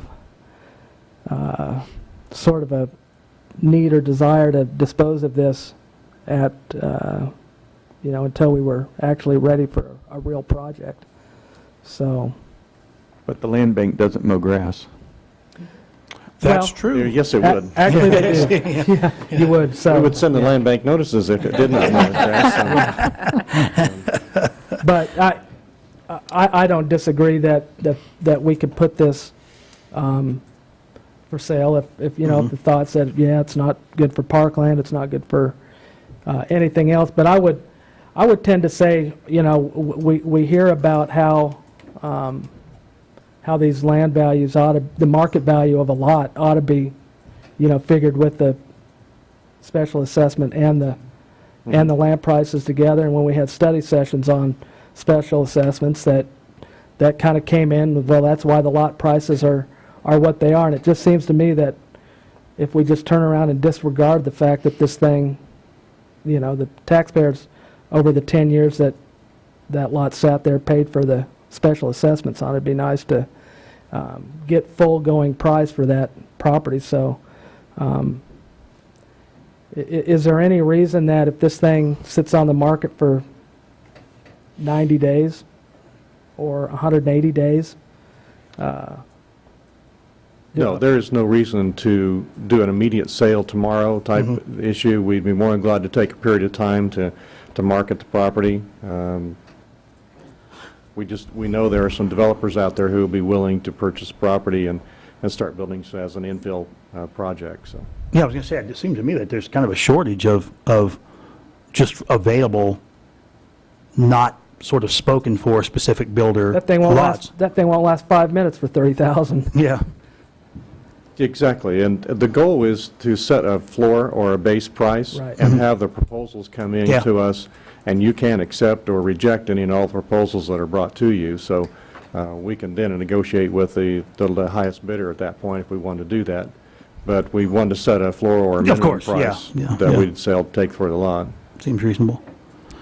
So, A couple thoughts, Commissioners, real quick. You made reference to the map, and I believe we have I'm going to throw out some big words for you, a rectified digital orthophotograph. And what that means is that the lines you see there are not something that you would use from a surveying purpose or developer's purpose. Approximation. But when I blow this up here on my screen, that's a pretty big difference. We will need to be sure in the end that we have properly surveyed that boundary. We can do that internally. It doesn't change anything you're doing today, so we just need to make a note to do that before you get to the point of actually disposing of it. But the other thing is, and I think Commissioner Blanchard hit on a phenomenon that I believe is, at least in certain circumstances, applies, and I don't want to get into a long discussion of special assessments, but I believe if you said, well, the specials today for that would probably be about 30,000. At that time, I'm going to guess 18 to 20, 15 maybe. 15, I don't know if you didn't have specials and it was just a private developed lot, what the market rate would be. I'm going to say 30 to 40 maybe, 30 low end, maybe 40 high end, somewhere in there. It's not my expertise, but of course I do know that if you take 30 and then you take specials and put it on top of it, you're probably going to get yourself outside of market. Yeah, right. Which to me the phenomenon is market is, at least in certain circumstances, blind to the cost of the specials being part of the overall property value, which is kind of interesting. And when you see something like this, it kind of makes you think about it. But yeah, whatever process you think would be best, I think it should be the process that you believe can generate the highest return for that particular property, whichever one that is, and then we'll execute that for you. What would we need to do if we wanted to say, go ahead with this, but let's set the floor of this thing at 50? I would, let's see here, let me look at your actions you have in front of you.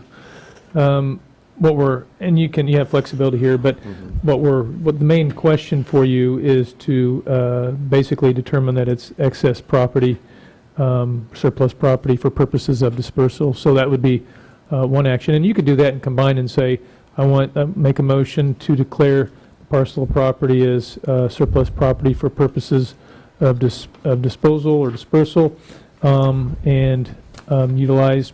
You can fill in the blank, whatever process or not. But at a price not less than X dollars. And at some point, then if we don't feel we can get that, we'll come back and ask you to change it or do something different. Sure. Yeah, it seems to me that at least putting it out there with some form of, I think, a little bit higher base price with offers or, like they kind of did with the schools. You sort of said, what's your idea? I mean, obviously we know they're going to build a house, but we could sort of say this is our base. Just like anything else, list it and listen to whatever the offers are. Not that we want to all five be in the real estate business, but might having a higher price discourage interest in the property? I think one thing I'm concerned about. Are you in a hurry to sell it? Yeah, it's been here. long enough. Then I would want to get the most that we can get out of it. I agree, but what I was saying is that if offers come back and we don't think they're acceptable, then we just say we'll put it back out to bid again. Well, here's the thing. I looked on the areas in those houses, and someone can correct me if I'm wrong, but the house that's due east and the house directly to the south, and I think even the one even south of that, they all have basements, full basements. So, we talked about bumping up the full basement price of these houses in this affordable housing development to $180,000, and so it just seems to me that you could build, somebody would come out ahead if they were to pay that price for that. The house, I think, some of them are in the 170 range, but others are up over 200,000 in appraised value as well. They're all around 1,600 square feet.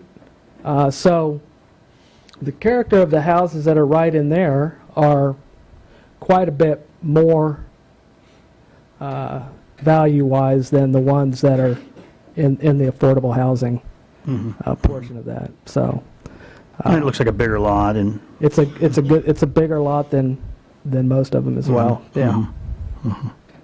So I just think the main thing too is to let it set. I mean, what tends to happen is everybody gets together on these auctions or bids or whatever and says, okay, nobody buy, and they kind of hope to push the price down, and then everybody makes not my first time going to an auction, but and so we want to make sure that the guy who seriously is looking for a lot to build, the doctor that's moving to town that has his own builder, or whoever it is, that's moving to town that wants their own builder, has the opportunity to know that that's out there and sees it, and it's not just limited to the same 10 people who see these sorts of things and buy it right off the bat for $30,000. And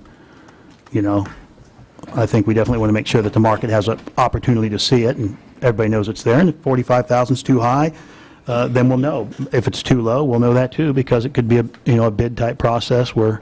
Well, you discounting this lot already? No, I'm saying if it's not, so we could find out it's worth more. This could be $1 million lot up here. This for if we keep talking about it's a pretty valuable. It's a good looking lot up there. That's a yeah. Go by it. It's nice. It's a nice lot. Yeah. So I mean that works for you to maybe set sort of a base price of some kind and say, list it for. Whatever. Listen, I say you list it for 50. If you get an offer that somebody wants to pay you 45, didn't you say we could entertain an offer? Yeah, you could always entertain an offer. You can leave yourself all the flexibility that you would like. Yeah, it just needs to be part of the motion. Okay. Just no need for a fire sale. Right. Amen. Thank you. Hope that's not the new second. So I'm in trouble.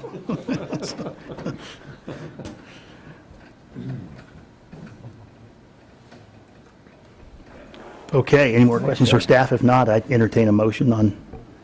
Well, and no other. Did I open this up for public discussion? Yeah, I was going to say, did I open that?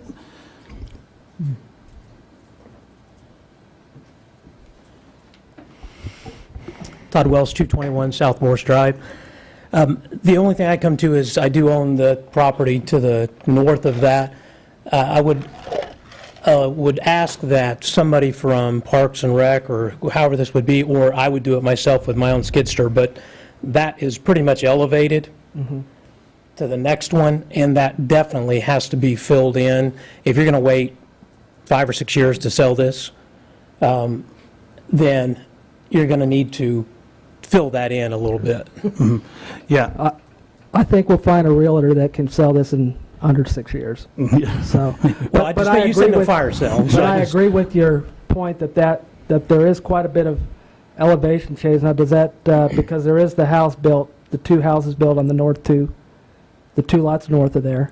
Yeah, what had happened was when they either built something up and there's the manhole cover is there, and there's a lot going on there, and it's just, there's water flowing. There's got to be something in there that's done if it's city, because there's water flowing up, and we kind of stopped it a little bit. But. Does that drainage easement not exist anymore then, or is it still there on the north? There's a drainage easement along the west property line Right. And it But will I mean, the continue one on to stay there. on the north of this property and on the south, was that drainage easement eliminated completely, or? No, it still is there. Okay. It just It never So we happens need to be, we Yeah, need to make with the- sure that that's, with the lift station that was placed there, it was elevated, right. and so that is part of the hump, if you will. The area and lot that does need to be graded. Right. And with somebody building a property there, more than likely with a basement, would have some excess dirt that, Sure. Right. Yeah, be and I useful. did talk to David when he was out there with engineering, and him and I looked at it and just said, because I said, I'm going to fill that in with some dirt, and he said, well, and we had the conversation, not my land filled in with dirt, although I don't really know, I think on that 10-foot, it may be an easement that I could do. But anyway, I need to drain it towards because I told him I'd fill it in and drain towards the street, and he goes, well, you got a big ditch in the back, drain it towards the back. Again, that's easier said than done, because I've got a manhole right in the way, and if I dig down to cut that manhole, somebody's going to, Martha's group or somebody's going to come out and lower that manhole, and there's some work that needs to be done on that particular thing. That's the only thing I asked for on that. And I hope you do sell it, and, I mean, there's nothing worse than that vacant lot being there, so I hope you sell it in a certain amount of time. I will tell you, there are, some $50,000 lot versus there. By the time you put, a particular home on there, it looks bigger. I looked at that lot and went, man, that's a huge lot. But as you look at it and you try and fit a house on there with the 25-foot setback and some different stuff, you are going to have a little bit of challenges. So that's... It is the biggest lot in that. Well, when you take out the 10-foot easement on there, it gets pretty small pretty quick along the front. But again, I think you're going to be able to sell the lot. Yeah, I think it's great. I hope somebody builds a house and builds one there. I've got enough to do over there, so I hope somebody buys one and builds the house. That's great. I just was hoping that in the meantime, we could get something from the city, and I don't know who to work with on that, so if you give me some direction on that, that would be great. On which part? To get rid of the drainage that's coming from your lot over onto ours. Well, it's Kansas, a free-flow state, isn't it, kind of? So as far as I know, we don't have any statutory obligation to keep our water off your lot. Just saying. The new owner probably think that's a pretty good idea versus bringing it back onto his own lot. Yeah. We probably need to take a look at the lot. We will. Yeah, Gary can be our contact if that works for you, Gary, to take a look at it. Yeah, Okay. it is. Just being out there this afternoon, it was. And if he's got free dirt he wants to give us, by gosh, we should probably take it. We should probably. I would be happy to do whatever, work with whoever to fill it in. I need to get it done, and I'd do it myself, but I don't want to be on your property and have any altercations and be in the city jail.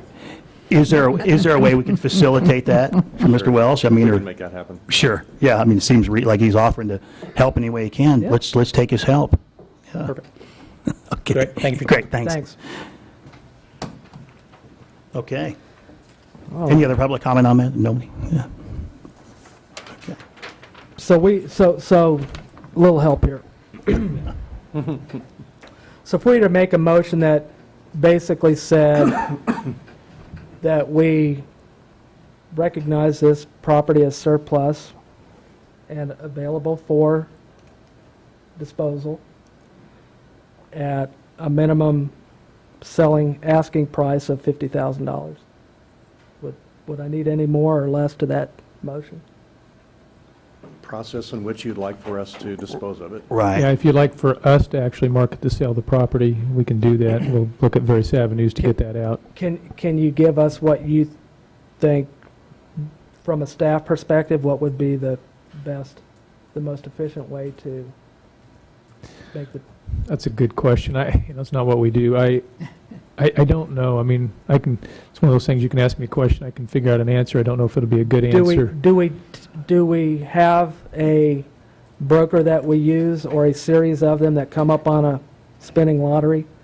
No, we typically, if we dispose of property, we'll kind of serve as our own broker and work with our legal folks to draw up the paperwork. So Okay. it's more of an issue of how we want to get that out there. Obviously, it wouldn't be on the MLS list or anything right, like that. right. So we would want to get that out there. Which is a There are disadvantage. 2 lots in the subdivision on Checker Court that the city marketed and sold themselves.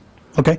And we just made it known to the Board of Realtors and to the Home Builders Association that we had 2 lots available for sale and made the dimensions and all available to them, and the city did its own advertising, and and successfully sold the lots on Checker Court, one block to the south.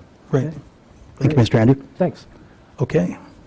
We are more familiar with taking bids on projects. Therefore, if it was something we could open up for a bidding process and the proposals come into us, we could open them at a specific period or a specific time and date, and then bring those proposals, bids back to you at the next city commission meeting.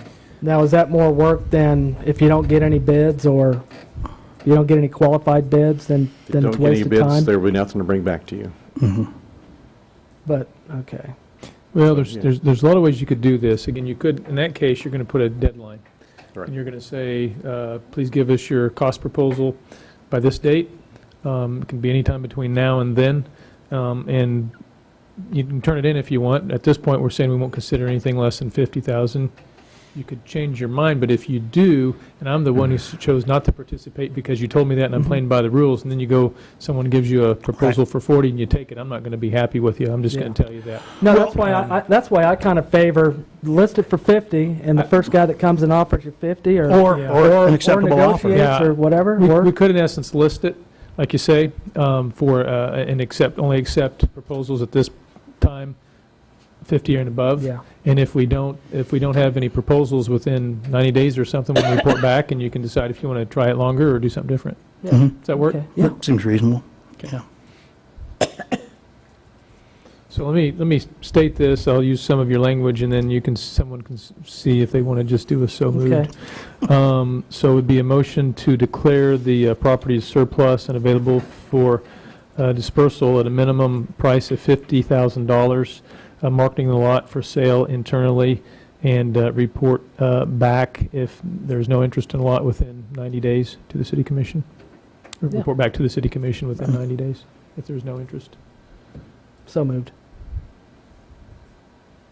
Second.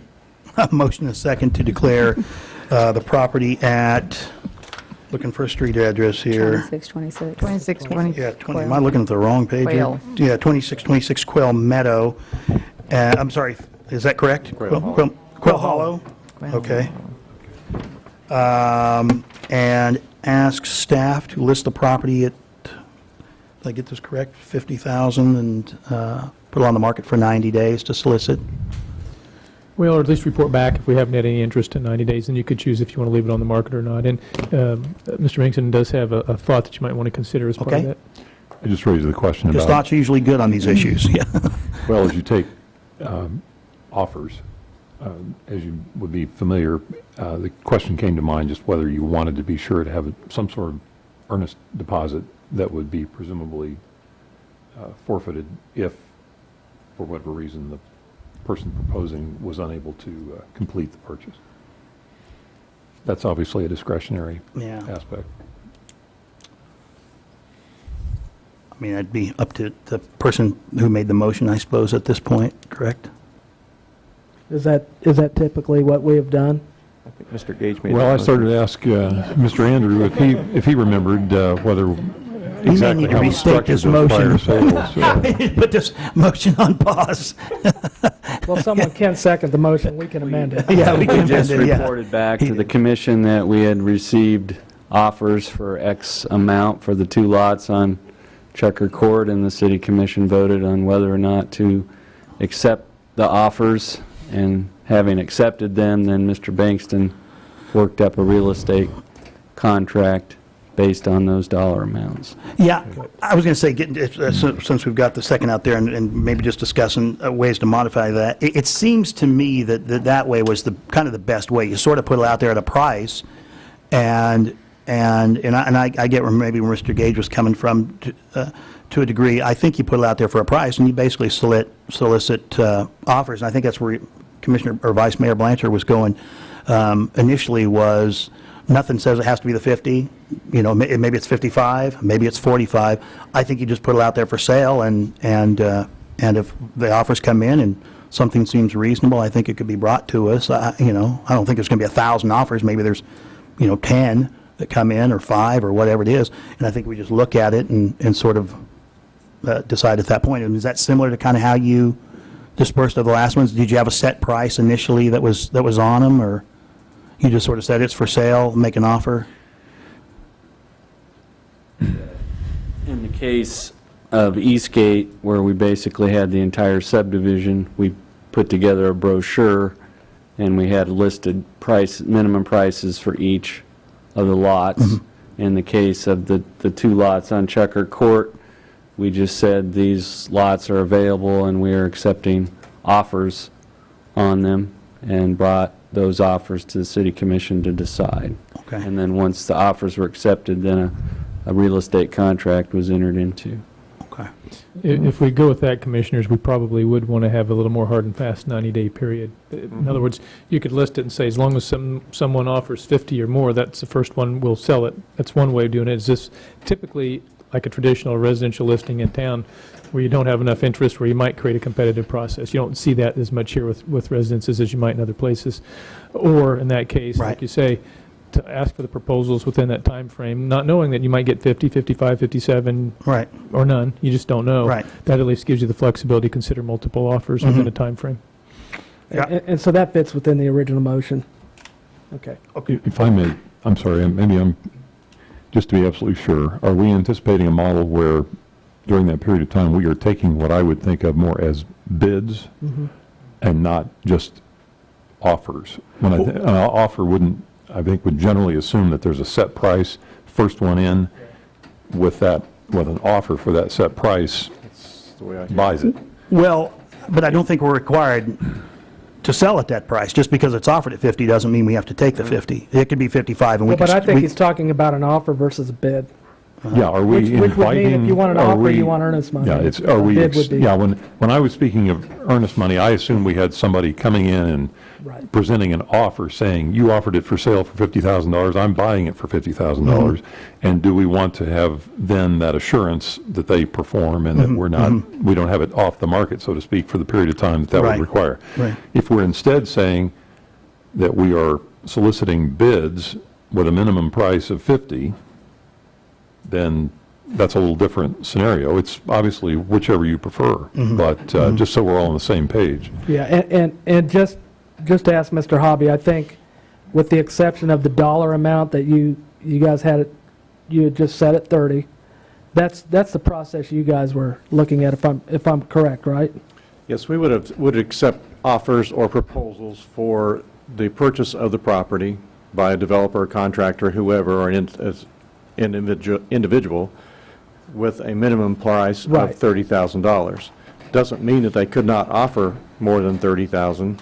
Any offers and all offers would be brought back to you because they had exceeded or met the floor price or the base price of $30,000. In this case, if we could do the same thing, we could set the base price at $50,000 and take proposals for the next 90 days or offers on that property for the next 90 days, at which time you will open those, or we'll open those for you and present them back to you at the city commission meeting, and you can accept or reject any and all offers.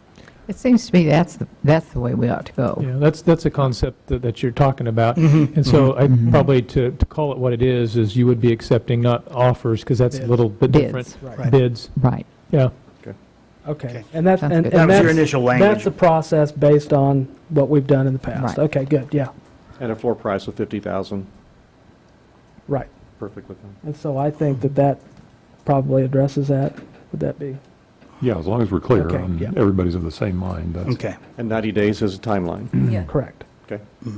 Now, No, We're I'm not not say- going to bring back bids to you between now and 90 days. I'm going to wait till well, 90 actually, I was 91 hoping the days opposite. I out. was hoping you would bring us back, and that's where more I feel like the offers is the better thing. We may have somebody who's ready, willing, and able to buy this at this lot because he's got a break in his schedule, and he says, that's the lot I need, I'll give you $50,000 for it, and I want to get started next week on it. I mean, I know there's a longer process than that. I would hate to slow them up because 90 days, we're pushing people into the winter months. We're telling them, hey, here's your... So that's where I kind of tend to like the offers scenario better, but, just... Yeah, but I think for fairness, I think what they had said is somebody said, well, I thought they wanted 50. They ended up taking 44. It's... Well, if you set the minimum, I would honor that. And you're looking, when you say offer, you're looking at the first person that says, I'll buy it for 50 or more, possibly with earnest. That's up to your discretion. You take it. Yeah. That's it. And you go and you take that and you move on. That's why I like the offer process. That's the difference between the two processes. Well, because I don't like 90 days. If somebody comes along 2 weeks from now and says, I want to buy it, then let's sell it, you know? I don't know that bids will get us more money or maybe less. I mean, I guess it's a call, but. Well, you can amend the motion. If we're happy with it. I don't even know if I want to touch that motion. Maybe everybody should have let it roll. That would streamline the process a little bit, I think. Yeah. If we decide that we're happy with $50,000 and somebody comes to the office tomorrow and says, here's my check, it's done. Here's a screwy idea. Nah, let's not. I'm not going to go there. Forget it. Yeah, forget it. That would streamline the process right there. Yeah. I just want more than 30. Yeah.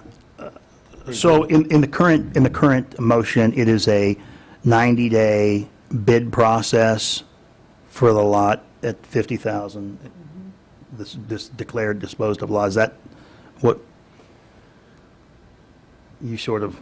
Well, that's a good question. I think through certain clarifications after the main motion was made, that's maybe, yeah.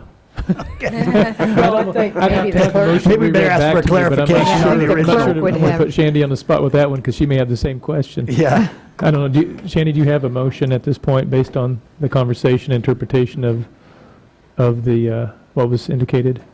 I would say not a clean, understandable motion, Okay. if that makes sense. We had said to declare the property surplus and available for disposal at a minimum amount of $50,000 with the city marketing the lot for sale internally, and then reporting back to you within 90 days if there were no takers. That seems where we more started offer. from. Now, Yeah. That seems more offer-oriented to me. Yes. And that could be anything. And what I like about that is offers, there's nothing stating that just because we list, unless I'm unaware that when a municipality offers a property for a certain price, if they are required. In real estate, you're not. You list your house for $200,000, somebody comes along and says, I'll give you $210,000, you might even say, you know what, I'm not going to take a $210,000 for it. There's too much activity, I want $250,000. Is a municipality allowed, do you know, to go ahead and offer something at that price, but continue? I know in the auctions, like some of the tractors, we list a surplus for $1,500, sell for $35,000 or whatever. It works there, but in a real estate case, is that? I think you can think of the city as any individual. Okay. We have the same degree of discretion. So I think I have to what, remind you of the fair housing requirements, though. yeah, that's true. Well, we of course won't discriminate on anybody with cash. So, that's the one color we don't discriminate against for sure. Yeah.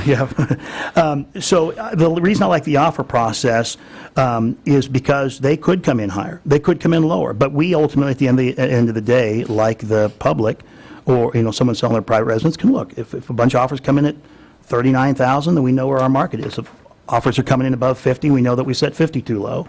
I think it's fair to the public. It allows them to do it. It puts a sense of urgency because somebody says, my friend told me to keep driving the price down, but all of a sudden the guy comes along and says, I'm not going to do that. I'm going to buy it right now. That's what we want, is we want somebody to come in and make their best offer and try and get it, We don't want it sitting out there for 90 days. That's the bid process. I mean, to me, that's... But they're making offers the whole time.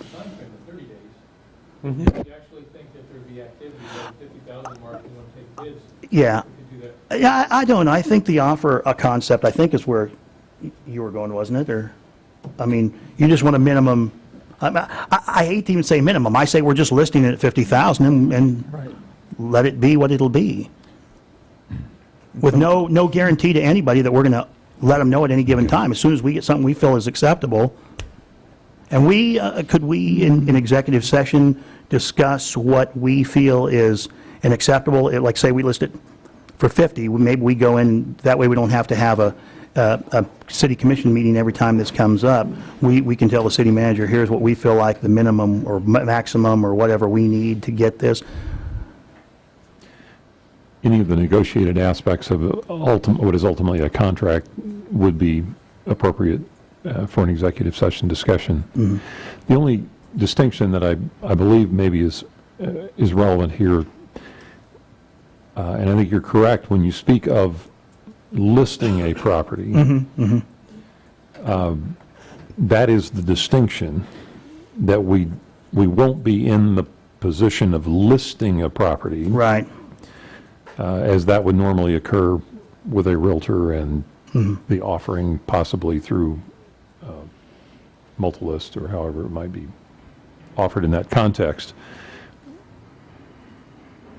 In that we're not listing it, we are offering it. And if we indicate that we are willing to sell it for a certain price, then that is the first step in an offer and acceptance scenario where I think we would be held to that. Now, you're not ultimately held until you have under the statute of frauds, until you have a writing. I realize that. But conceptually, I don't think you would want to offer it for less than what you were expecting to sell it To sell for, in this situation? In this situation. I think now if you're soliciting bids and giving a minimum price, then that puts you in the position of assessing your bids, whatever they may be. I assume from a marketing standpoint, you wouldn't want to put that number out there unless you were willing to take that for it. Right. And to give that assurance. But that is the distinction that I think Maybe separates them a little bit, yeah. Make note of. And I agree, it probably puts a lot less heartburn out there on the part of somebody who may feel like that, hey, I didn't get it and I didn't know maybe the easier we keep it. We are not listing it, we are offering it. Okay. So with that in mind and all my confusing questions along there, does his motion still make the most sense to indicate what you're saying? We're offering it 50,000 And the first person that comes in with a check, we sell it. but we could still be made aware of other offers. Is that correct? Well, Well, I would say That's not it right. behooves us, if we're going to list it, if we're offering it for $50,000, somebody comes and says they'll buy it for $50,000, we probably ought to take their money. Sure, but I'm not wanting to turn down a $45,000 offer. I'm not trying to play it. I'm just saying, it's probably just from a real estate background. I want to know what the offers are. You know what I mean? I want to know what's coming in. And that's my only thought. Now, presumably, they would understand that when you said 50, you meant a minimum of 50, but if another one comes in, and that's something you can certainly still consider. want to at least know what's out there. And it would be, you would certainly have that opportunity to discuss that. But you want to be fair to the buyer as well. Right. You don't want to keep them on the hook for 30 days. I definitely understand where Mr. Gage was going on that, is that we're probably not going to be in our best position to go ahead and turn around and take that 45, and we told people 50 was the minimum. So at some point, if our offers weren't coming in, that's when we'd relook at pricing and things like that. Yeah, it depends how you describe what you're asking. If you say a minimum of 50, I would not take less than 50 unless we brought it back to you because after 90 days or however many days, you're not getting any interest at all, and then you can change your mind, and then the same game's allowed for everybody. If you say 45, then you say 45. That sounds good. But as you know, like in a real estate listing, they call it a listing, someone can offer less than the listing price, and you can consider that. So I would defer to Greg on the terminology in our process, what to call it. If basically you want to say, this is what we want to get for it, but you're not automatically excluded if you offer less. That's the direction I was going in. That's where I kept, and of course, again, because of the real estate, that's what I keep thinking is listing. But normally, and as you know, normally there's a time frame at which you need to respond, even if you get an offer that's less. You're going to have to accept it or reject it. Right, and that's why I thought of the executive session where we get with you and say, hey, here's our direction, should you get this, here's what we expect, and so there isn't a week turnaround time to bring it but on before us. that, any offer you get underneath the amount is going to be, well, do we need to go entertain this offer? Yeah. And so I kind of, my intention is to say, it's well under market value at 50,000. Give it some time, let people, in essence, make a bid on it, and if we need to cut it to 60 days, let's do 60 days. Or 30 days. Or whatever. You can choose. But 30 days. it's just, I don't think, I think, we'd probably be having the same conversation here right now if it was 30,000. Now, is it offer or is it bid? Right, yeah. I think if you want probably the more competitive process, but you also want to deal with the time frame, I would take what you have, amend that motion to reduce the time frame to 30, 45, or 60 days, your choice. And that sort of is a compromise that still allows you to make it a little more competitive, but yet to address it in a reasonable period of time, see what happens. Seems reasonable. I do think we need to keep it within the time frame so people can turn around and do something with the property before it gets cold. But again, put a sense of urgency, I think, on there as well. So we would need somebody to amend that initial motion to 30 days versus 90. If you want to stay with that same process, but you want to amend the time frame, someone could move to amend the time frame from 90 days to whatever time you would like, get your second and approval. I don't know that 30 is enough. Yeah. 45. Yeah. And then if that motion, if that action, whatever that is, carries through, that becomes part of the motion. Right, You already have right. a motion and a second, so then you just Absolutely. vote on the Yeah. primary motion. That much and all this confusion, I do remember that process. Okay, so is there a motion to amend that existing motion from 90 days to 40 days? Is anybody? I motion we amend it to 45 days. Second. Motion and a second to amend the initial motion down from 90 days to 45 days. All in favor? Aye. All opposed? That amends that first motion down to 45 days. Any further discussion on that first motion? Could we restate it for, if no one else's benefit, my own, I'm unsure.